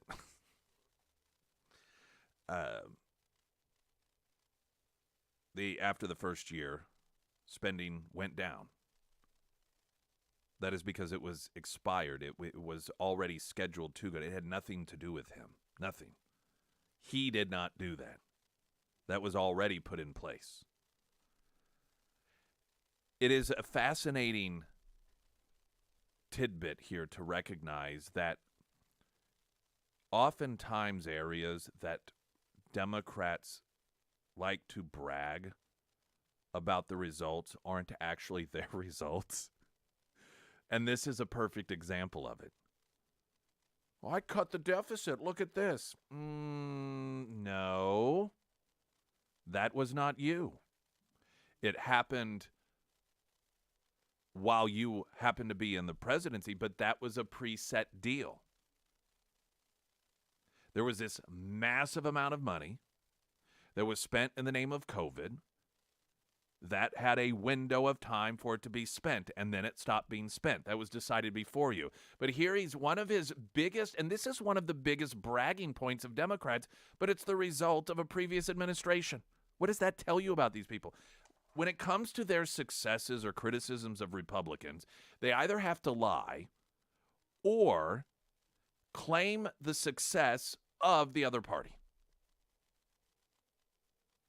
He says take-home pay is up again. I mean, this is real average hourly wages were down in both 2021 and 22. And these are the sorts of things that I believe are lost on people, and they further demonstrate that the Democrat Party is out of touch with people because he's up there telling you you have it better than you did before. And we know better. Joe Biden, Kamala Harris, Chuck Schumer, Elizabeth Warren, Nancy Pelosi, they may not go to the grocery store on their own. They may not balance their checkbook like we do. So they don't know. They don't feel it. And while they may recognize the numbers and the reality of it, if you don't feel something, sometimes you forget other people do. And if you stand there kicking somebody in the knees while telling them it doesn't hurt, not only does that make it not hurt, but it's rubbing salt in the wound.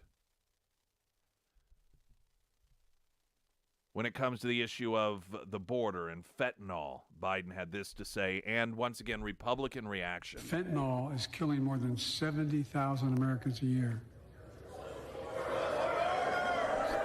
Big, you got it.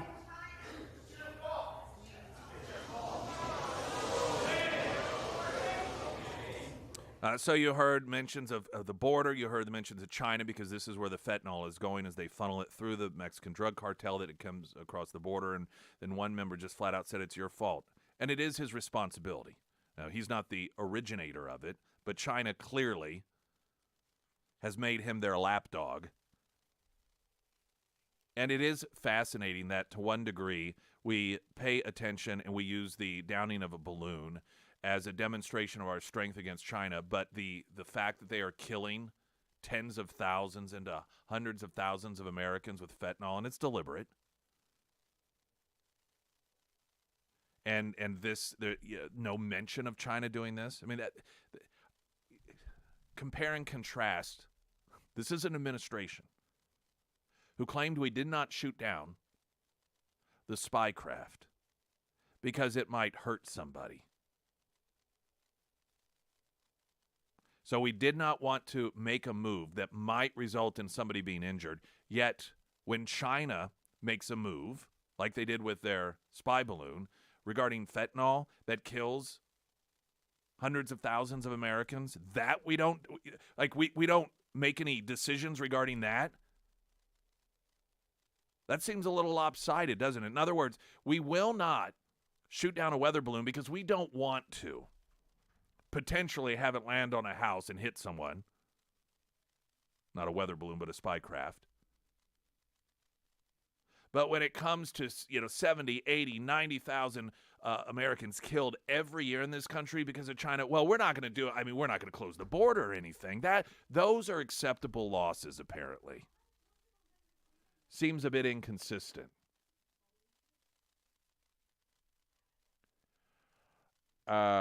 Here's one other comment, and then we're going to take a traffic update and then another bit of audio from the State of the Union last night. And this one, it's one thing when you make claims that people get angry about, but when your claims are so out of touch with reality that you're laughed at, that's a whole nother level. I said, we're going to need oil for at least another decade.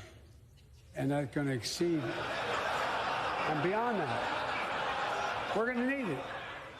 God, another decade. 10 years from now, Biden, he's telling the oil industry, oh, well, yeah, we're probably going to need oil for another 10 years. It really, sadly, is laughable. Springfield's Talk 104.1, I'm Nick Reed.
Now, there was one, I guess, enlightening moment last night, and it was an area that, regarding an issue that we don't really hear that much about. And if you had asked me where do the parties fall on this particular issue, I would not have known. But one thing that evidently the Democrats are universally very enthusiastic about is the issue of Fitzinenjubes.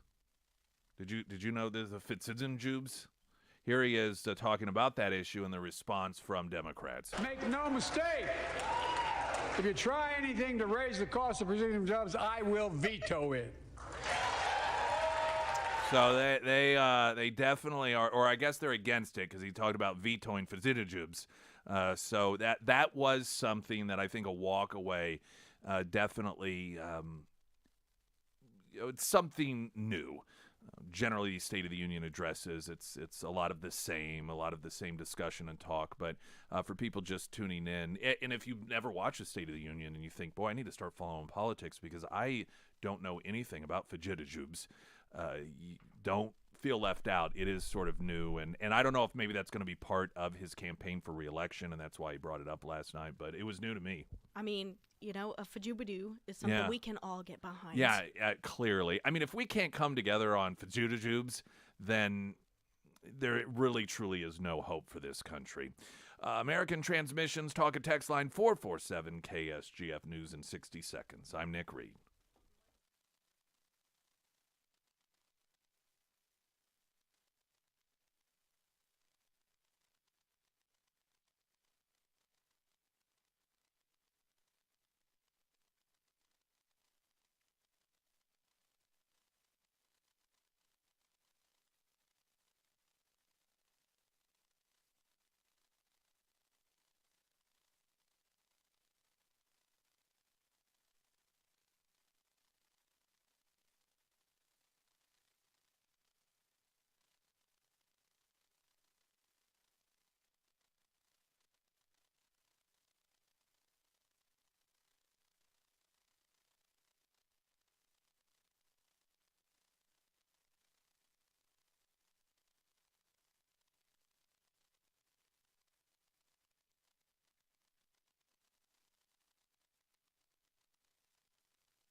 Aller Building Company is having their official grand opening Friday of their showroom floor. Now, they've had a temporary one. Prior to that, they had a permanent one before they did the rebuilding. But this is where you go in, you do the fun part of the home. You know, they do the building, but you want them to customize it for you as well. And that way, you don't have to do it, and you don't have to do any remodeling like some people like to do when they buy a home from somebody who's already lived in it. And that's the upside for some of you with Aller Building Company, is you get to design it from the get-go, the color schemes and so forth, and the fixtures, and just what gives it its theme, if you will, its personality, if you will, and that new, very accommodating showroom floor. They're having that big grand opening. You can get more details about Aller Building Company, what they have under development, as well as their brand new showroom floor at Aller Building Company on Facebook, OLLER. And I believe you can get there from Nick's endorsements at ksgf.com. One of the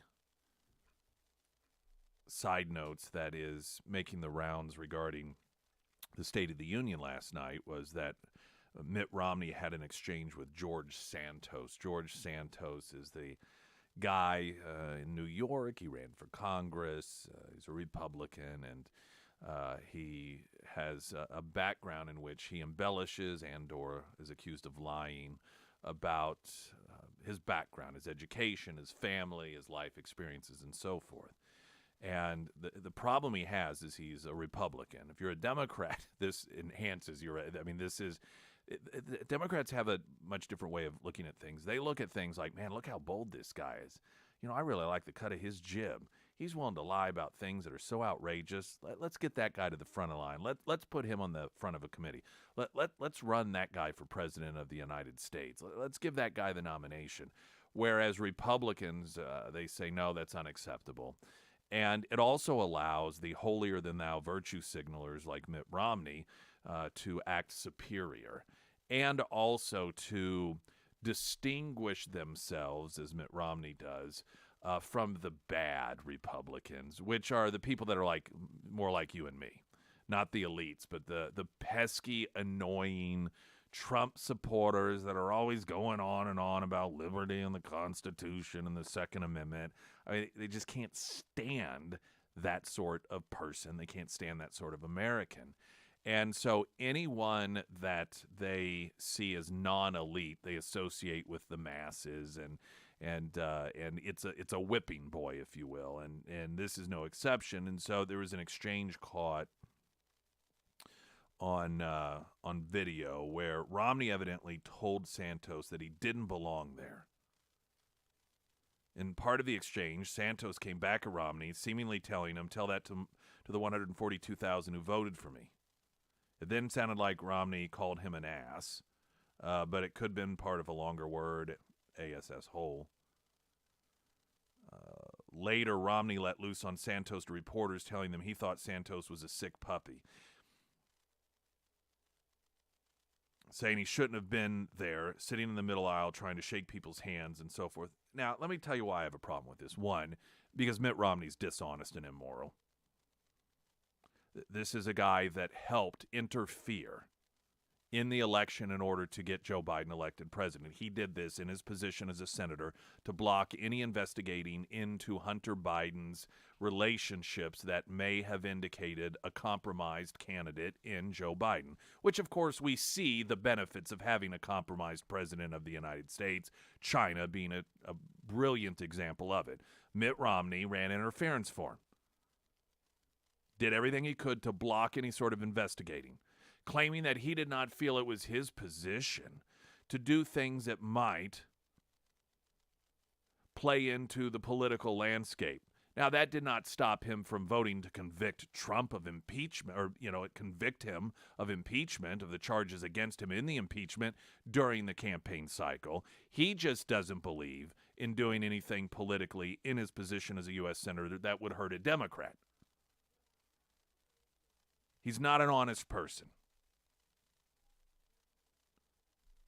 Secondly, this context, and all I know about this Santos character is what's in the news.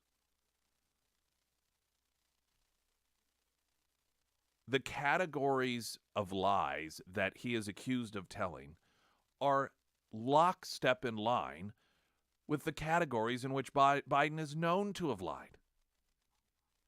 It is almost hilarious, the parallels. Santos is accused of lying about his educational background. I mean, Biden, he had to drop out of a presidential race because he was lying about his educational background. Claiming he got scholarships, claiming he graduated in the top this of his class, claiming he got this award and that. All these things, not true. None of it. Provable. He would admit much of it as being lies.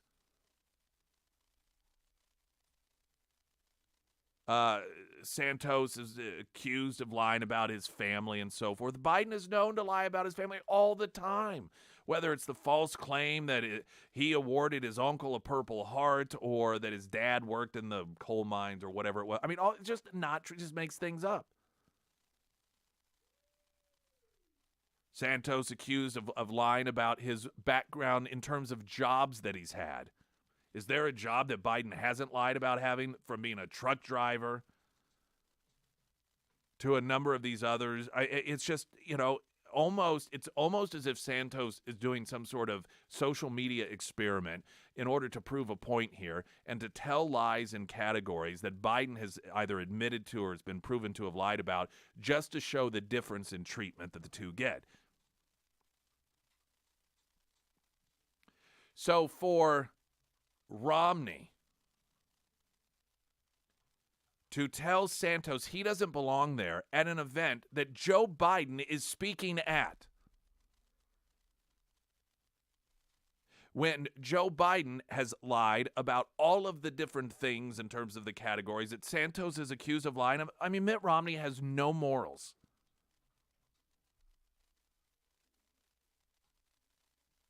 Not to mention, while I do believe there are good people in Congress who have good intentions, and when I say that, I don't mean somebody who's perfect. Nobody's perfect. Some of the people that are in Congress, some of the people that have been in Congress, in that body, for Mitt Romney to say that a guy who's been accused of lying doesn't belong there, are you kidding me? Because if you take that position, then you're saying that everyone else there has not lied.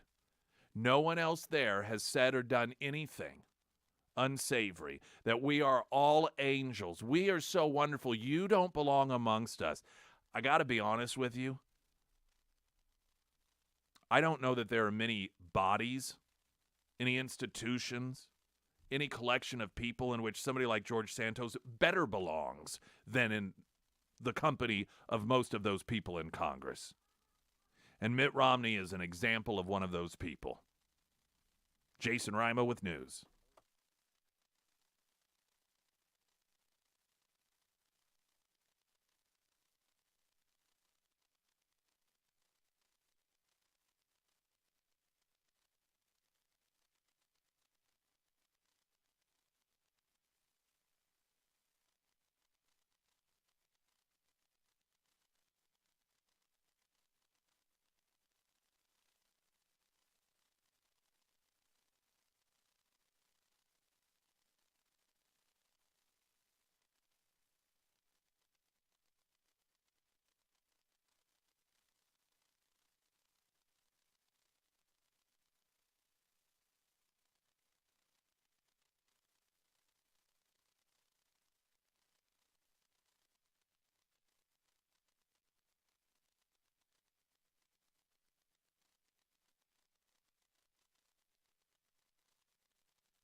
Not to hang up on it, but one of the reasons that I have such a distaste for Mitt Romney is because at least some of these people on the left, they don't seem to try and masquerade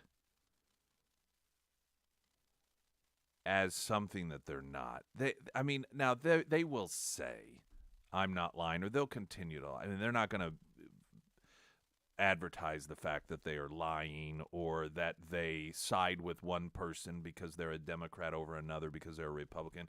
But Mitt Romney sort of, he floats around as this virtuous person, like he's this Guy Smiley, squeaky clean, and that to me makes him even worse than some of these others when he is just as depraved as they are. I gotta say, I am really, really glad I can look back and say that he was not somebody that I supported.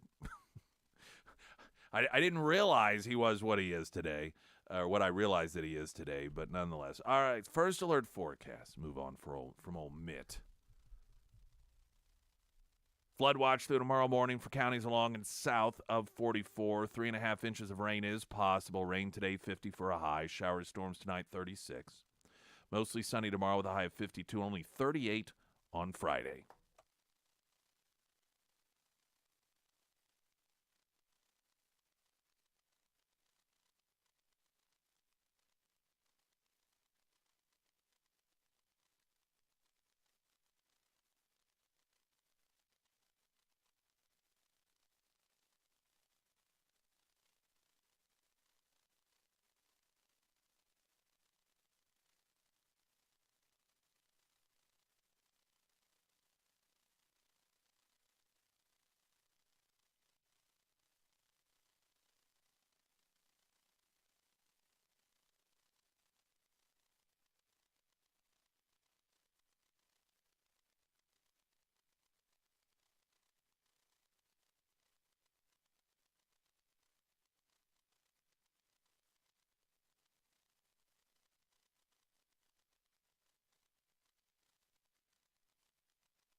My cat has issues.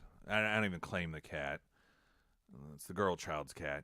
But the cat identifies as a dog in a number of different ways, including food. Now, we try not to, because we recognize that that is a mental thing.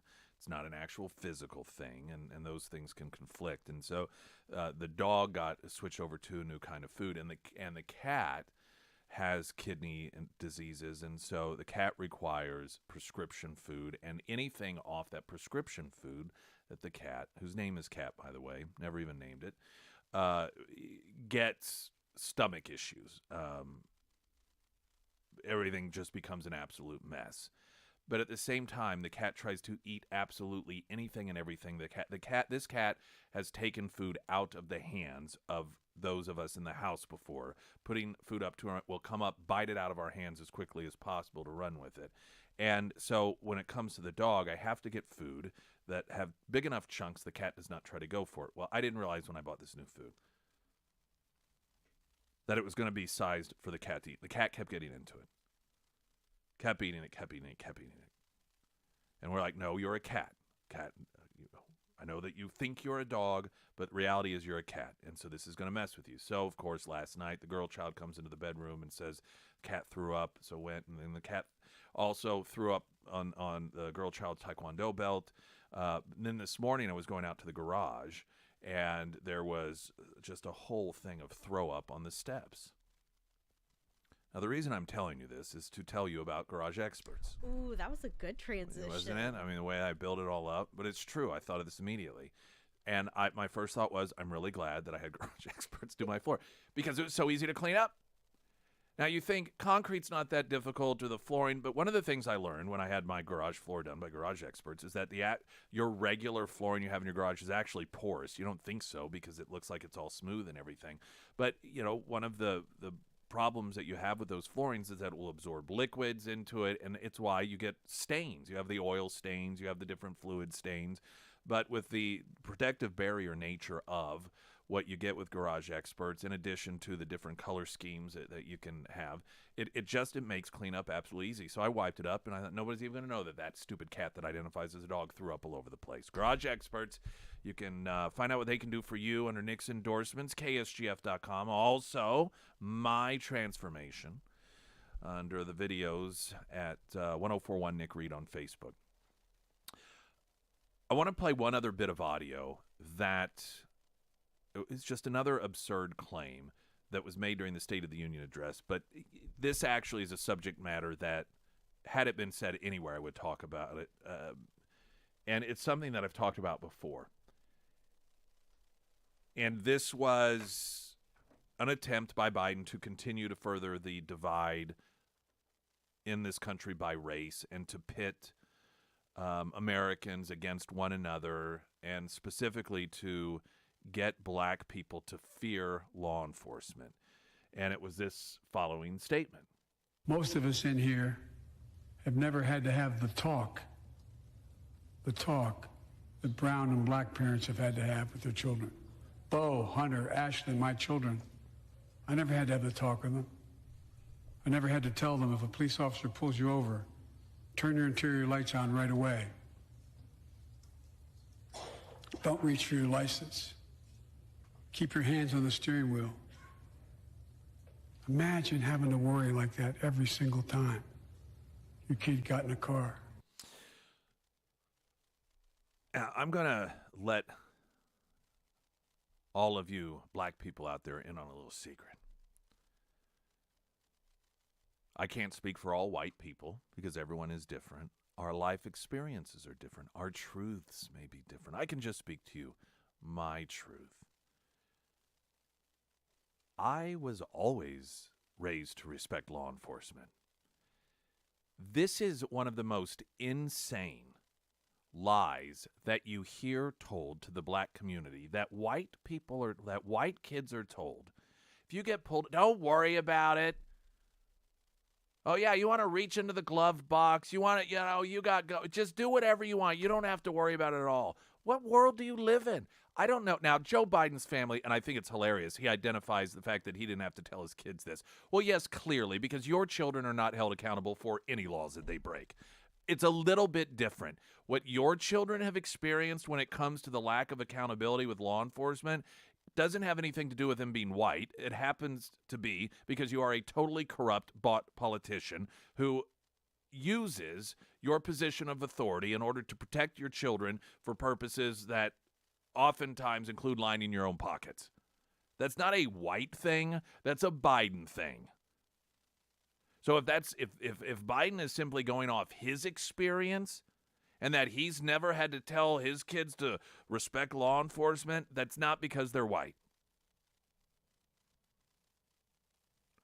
We were, and again, can't speak for all white people, but just culturally, the way I grew up, it was pretty well known. You listen to law enforcement. You respect police officers. You do what they say. This idea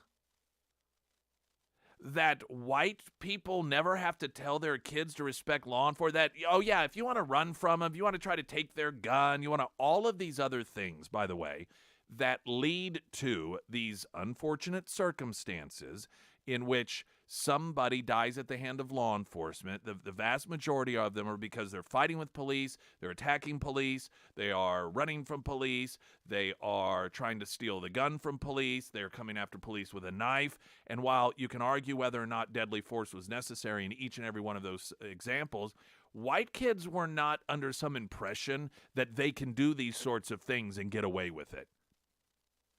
Just the sheer idea that that's not something that white people have to tell their kids. Now, of course, the suggestion here even further, it's not like, well, they don't have to tell their kids this because their kids know any better. It's because in the fantasy world of Joe Biden, white kids are allowed to do these things, and police just let it happen. It happens all the time. Every time, what we've had in the last couple of days, 3 police officers shot and killed, didn't notice much attention paid to them at the State of the Union last night. That it was white kids that, they were doing these things because that's just what police let white kids do, which is why parents don't have to tell white kids not to reach into the glove box suddenly if you get pulled over, to keep your hands on the steering wheel when law enforcement comes up.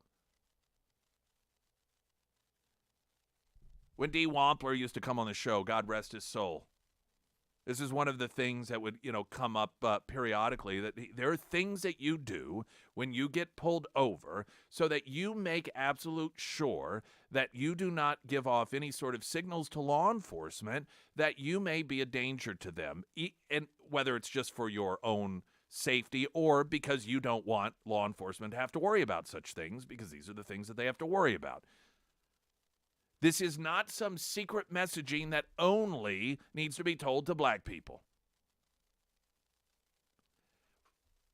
What is so dark about it isn't the fact that it is a ludicrous detachment from reality, but it is an attempt to further convince black people that police officers are out there tracking them down, looking for reasons to kill them.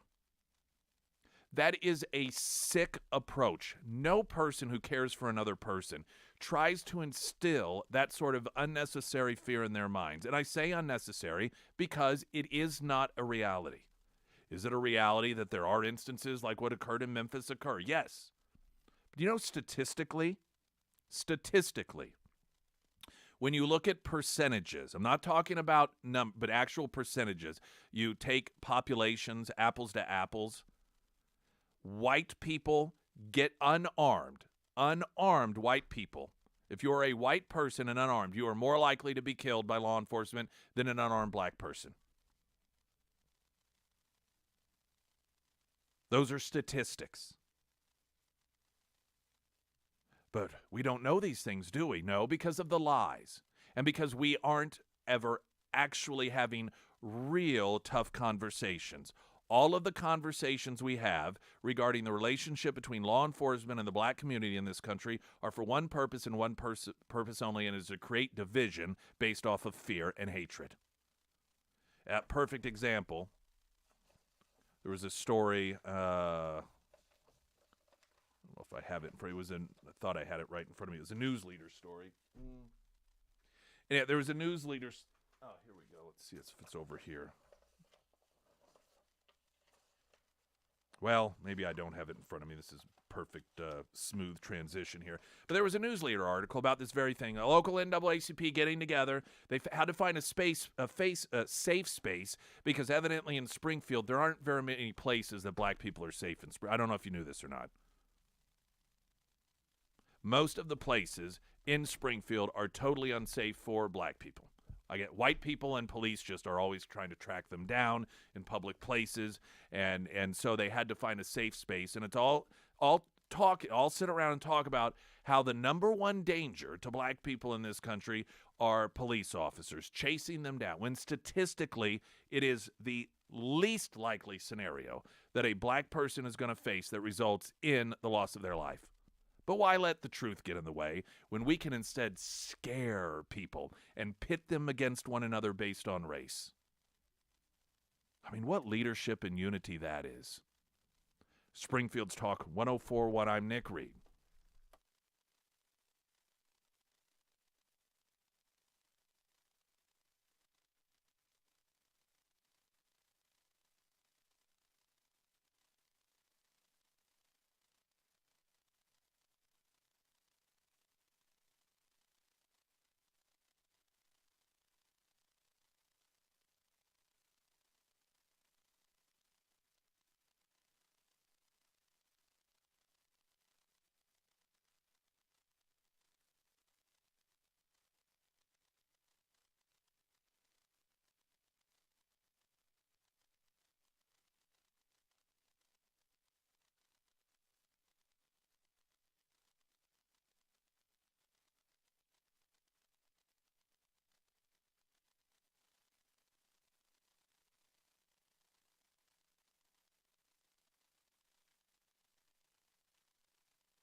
I found it wasn't a news leader article. It was Ozarks First. NAACP's community discussion on police brutality. This is Springfield.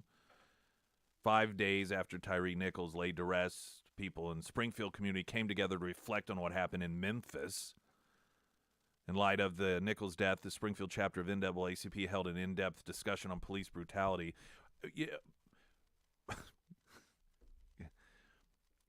Has there been police brutality against black people in Springfield that I'm unaware of? The panel discussion with community leaders talked about how the death of Nichols affected them.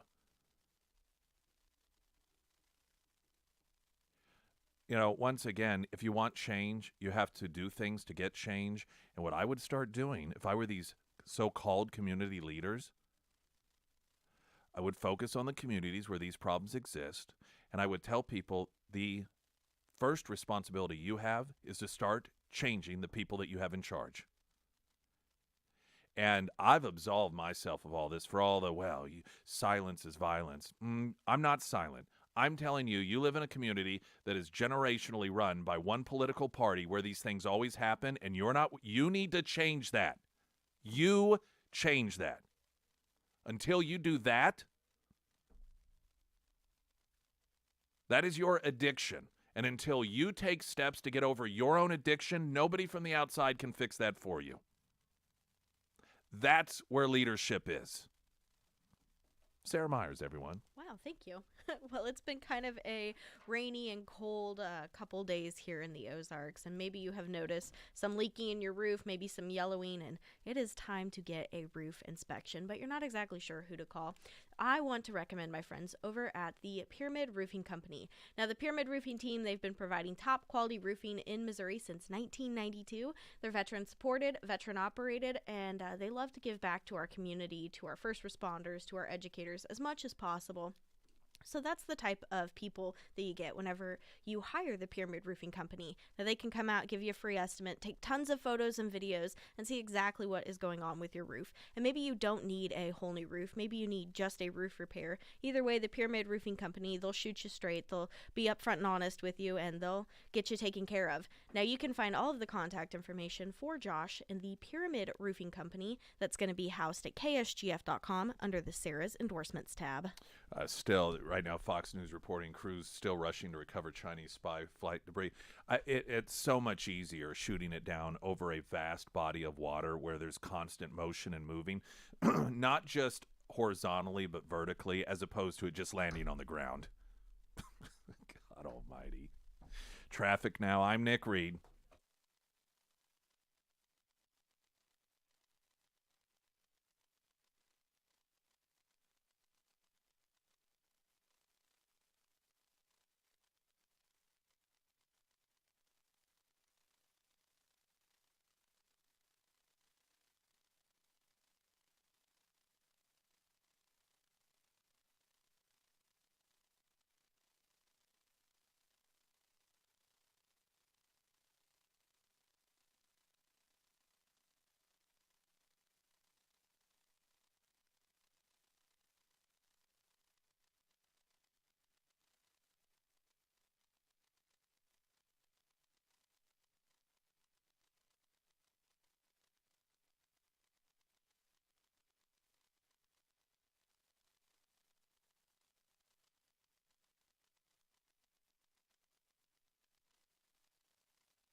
Flood watch through tomorrow morning for counties along and south of 44.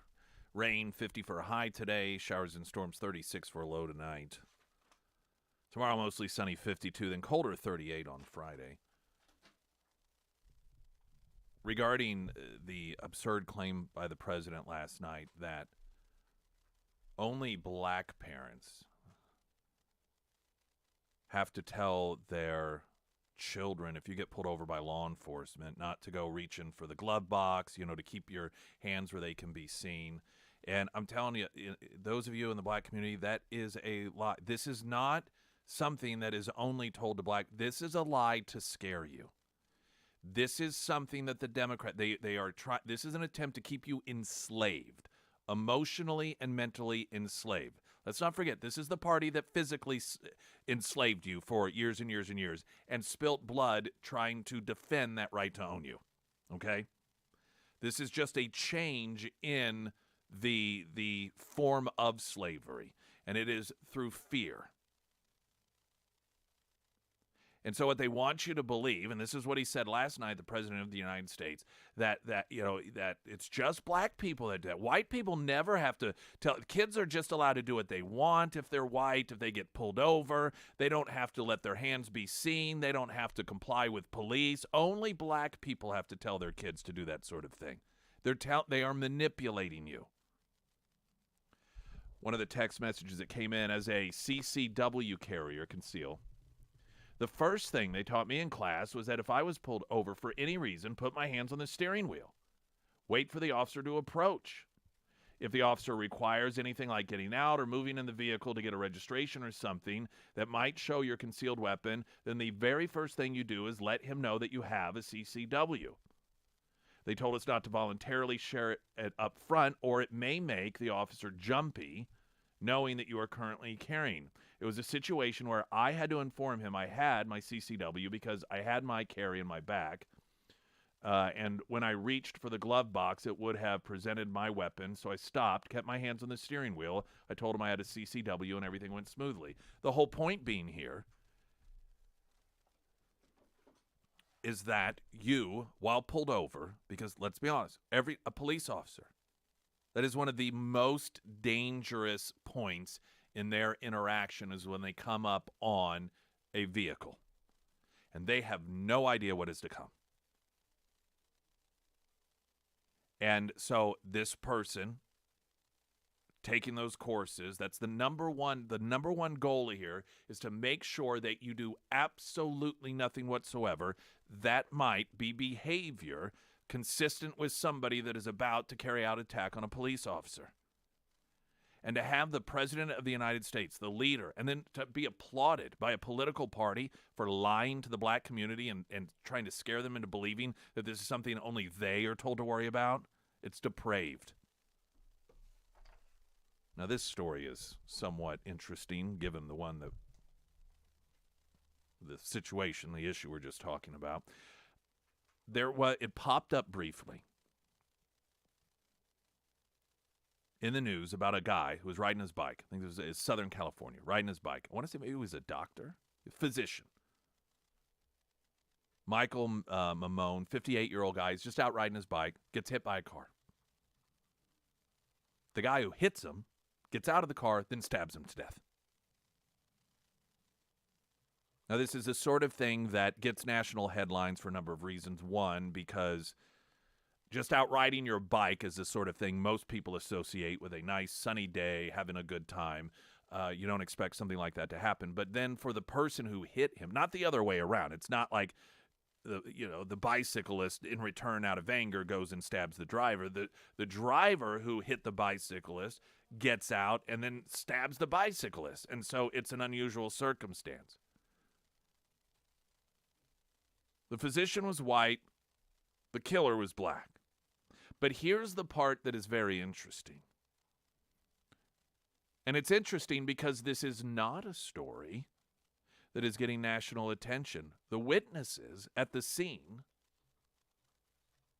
say that the suspect who stabbed the doctor was speaking about white privilege.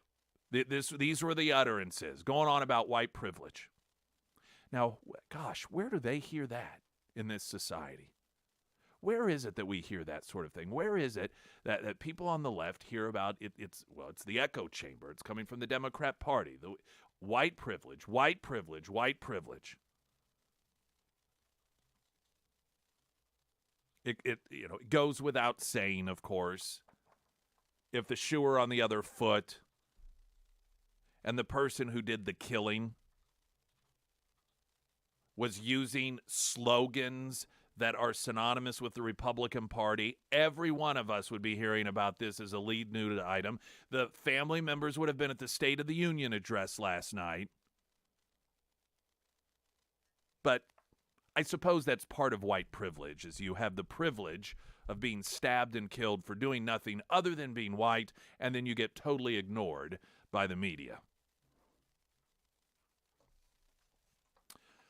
Coming up, there's this new revelation in which Fauci is acknowledging that the feds knew from the beginning that the COVID vaccines were not going to be the answer to this, and that the vaccines were doomed from the start. This also isn't getting a great deal of coverage, is it? Springfield's Talk 104.1, I'm Nick Reed.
Fauci paper suggests Fed's new COVID vaccines were doomed from the start, quote, decidedly suboptimal. Anthony Fauci knows why COVID-19 vaccines have been so unreliable at halting infection and transmission beyond a few months. Though he waited until he stepped down as director of the National Institute of Allergy and Infectious Diseases to publicly acknowledge it. Medical journal Cell Host Microbe published a perspective led by Fauci's office last month that shows NIAID had good reason to believe COVID vaccines would fail even before they were authorized for usage based on research spanning Fauci's 38-year tenure leading the organization. That's the National Institute of Allergy and Infectious Disease. Of course, the government-authorized COVID vaccines, overwhelmingly built on the novel mRNA platform, were designed to provide systemic rather than mucosal immunity, administered in arms rather than noses. Critics of U.S. policy, including law professor Todd Zwicky, who secured a vaccine mandate exemption after suing George Mason University, have long emphasized that the mucosal immunity, naturally prompted by infection, is the key to broad protection against COVID. Quote, I still run into people. It's mucosal. Had the syllable wrong emphasis. Mucosal. Quote, I still run into people, even law professors who publish articles on COVID vaccines, who still know nothing about mucosal immunity. He wrote this in sharing a November study in The Lancet that found natural infection far more protective against reinfection than either the Pfizer or Moderna vaccines. Now, remember how all of us who just wondered whether this would be the case or not, based off of things that we would learn. We were very curious people, many of us, and we want information. We don't want to just be told and believe what the authorities tell. And we were called science deniers. Remember how often they said natural immunity doesn't work. Natural immunity doesn't work. You're a science denier. And then, well, it may work, but it won't work as well. Turns out, not only as well, but better. And Fauci has full knowledge of this all along. The researchers speculated that different roles of mucosal immunity might explain the widening gap in protection after the second vaccine dose, given the vaccination induces systemic immunity that might not be retained in the upper respiratory tracts. About a third of respondents had never even heard of mucosal immunity in the Twitter poll that Zwicky did back in January. The law professor shared his research-packed presentation on natural immunity versus vaccination, which covers mucosal immunity. Zwicky also filed a friend of the court brief in support of an Air Force service member challenging the military's COVID vaccine mandate. Navy service members' legal challenge to the COVID vaccine mandate cites similar immunity research. The National Institute of Allergy and Infectious Disease paper affirms the importance of mucosal immunity while laying out the historic challenges to developing such vaccines and suggestions for next-generation vaccines. If written by anyone other than federal public health officials, the paper could credibly trigger, quote, misinformation, interventions by big tech, though Twitter actually did throttle a CDC-authorized paper on plunging vaccine efficacy. Fauci's belated admission on mucosal immunity spurred indignation on Twitter. Zwicky writing, after 3 years, he just announces this obvious point.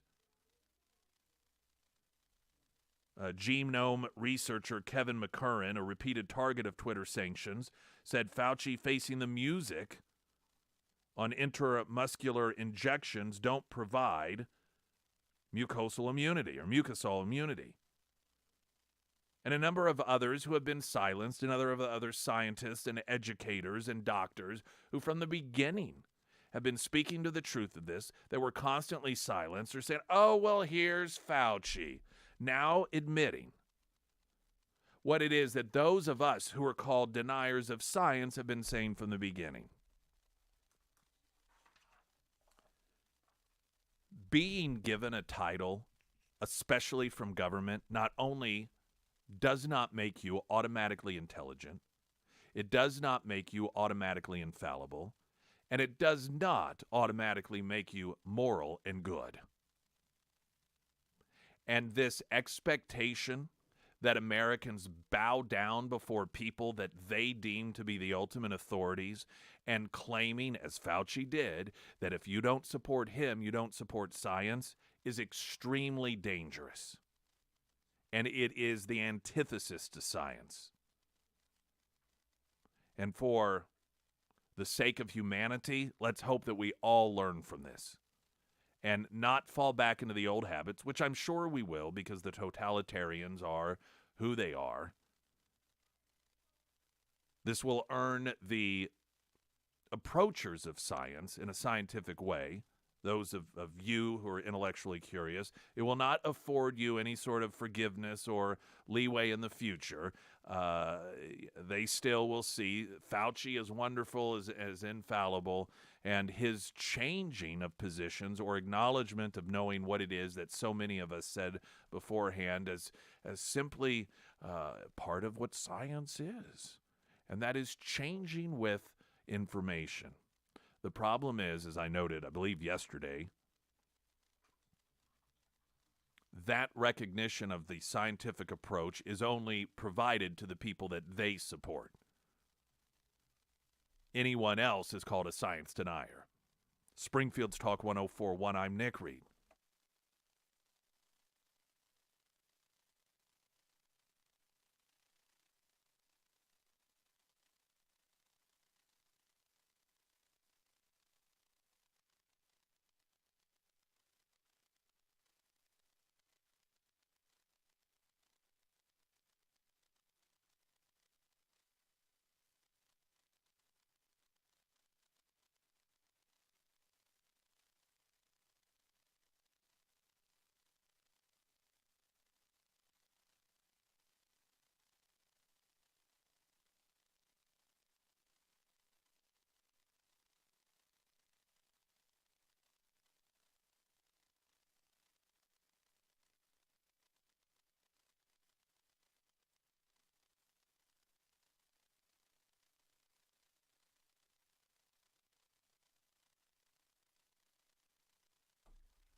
several years ago, I had a vehicle, had a lot of miles on it, and was pretty old. And I had taken it in to A1 Custom Car Care because I did not want another car payment. And it was had not, frankly, by the time I had ownership of it, the previous owner had not really kept up on those things. And so it wasn't the roughest ride in the world. But I remember talking to Dustin, and this was several years ago, about going in and having just, all of this sort of routine maintenance updates, catch it up to where it needs to be. And kid you not, it was amazing the difference in the ride after that. It was a totally different vehicle. And while it was more money than a lot of people would want to spend, the money I saved by putting off for years the need to purchase another vehicle because of the time that one lasted due to that was an amazing amount of savings. And the reason I bring this up, Valentine's Day is around the corner, and you think, that's not, for Valentine's Day of all the things, what am I going to do? Routine maintenance on a vehicle? But you can, whether it's yours or your husband or your wife, a vehicle that they may not even realize because the quality diminishes over time of the ride, what a difference it can make.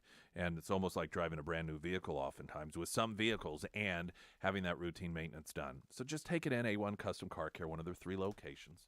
They'll take care of you. They're good people. We hear constantly Democrats claim that their expansion of the IRS is all about targeting billionaires because they're the folks who are looking out for the working class.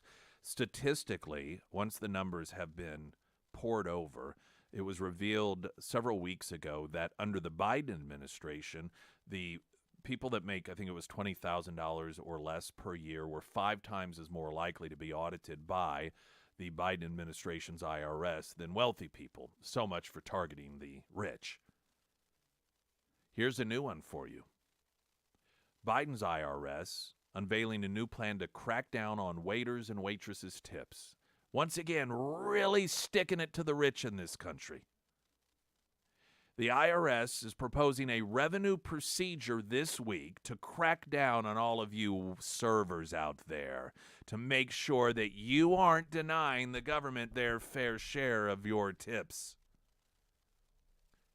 The SITCA stands for the Service Industry Tip Compliance Agreement Program, would be a voluntary tip reporting system, sort of like income taxes are voluntary, in which the IRS and service industry companies cooperate. This according to the announcement yesterday or Monday. As part of the proposal, the IRS will give the public until May to provide feedback on the program before implementing it. Mike Politz, a federal affairs manager at Americans for Tax Reform, noted, quote, those 87,000 new IRS agents that you were promised would only target the rich, they're coming after waitresses' tips now. Well, once this is implemented, they will.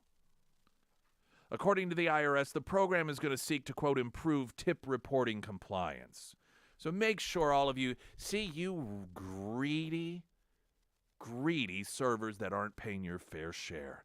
You greedy SOBs and Bs in the service industry who are just, you want to keep this is why we need 87,000 more IRS agents to keep an eye on you. You are the problem in this country. You are the reason that, thank goodness, we have the Democrat Party and Joe Biden to expand the IRS, because there are a lot of you out there, and so it makes sense that we need this many to come after you, to take care of this issue, to take care of this problem.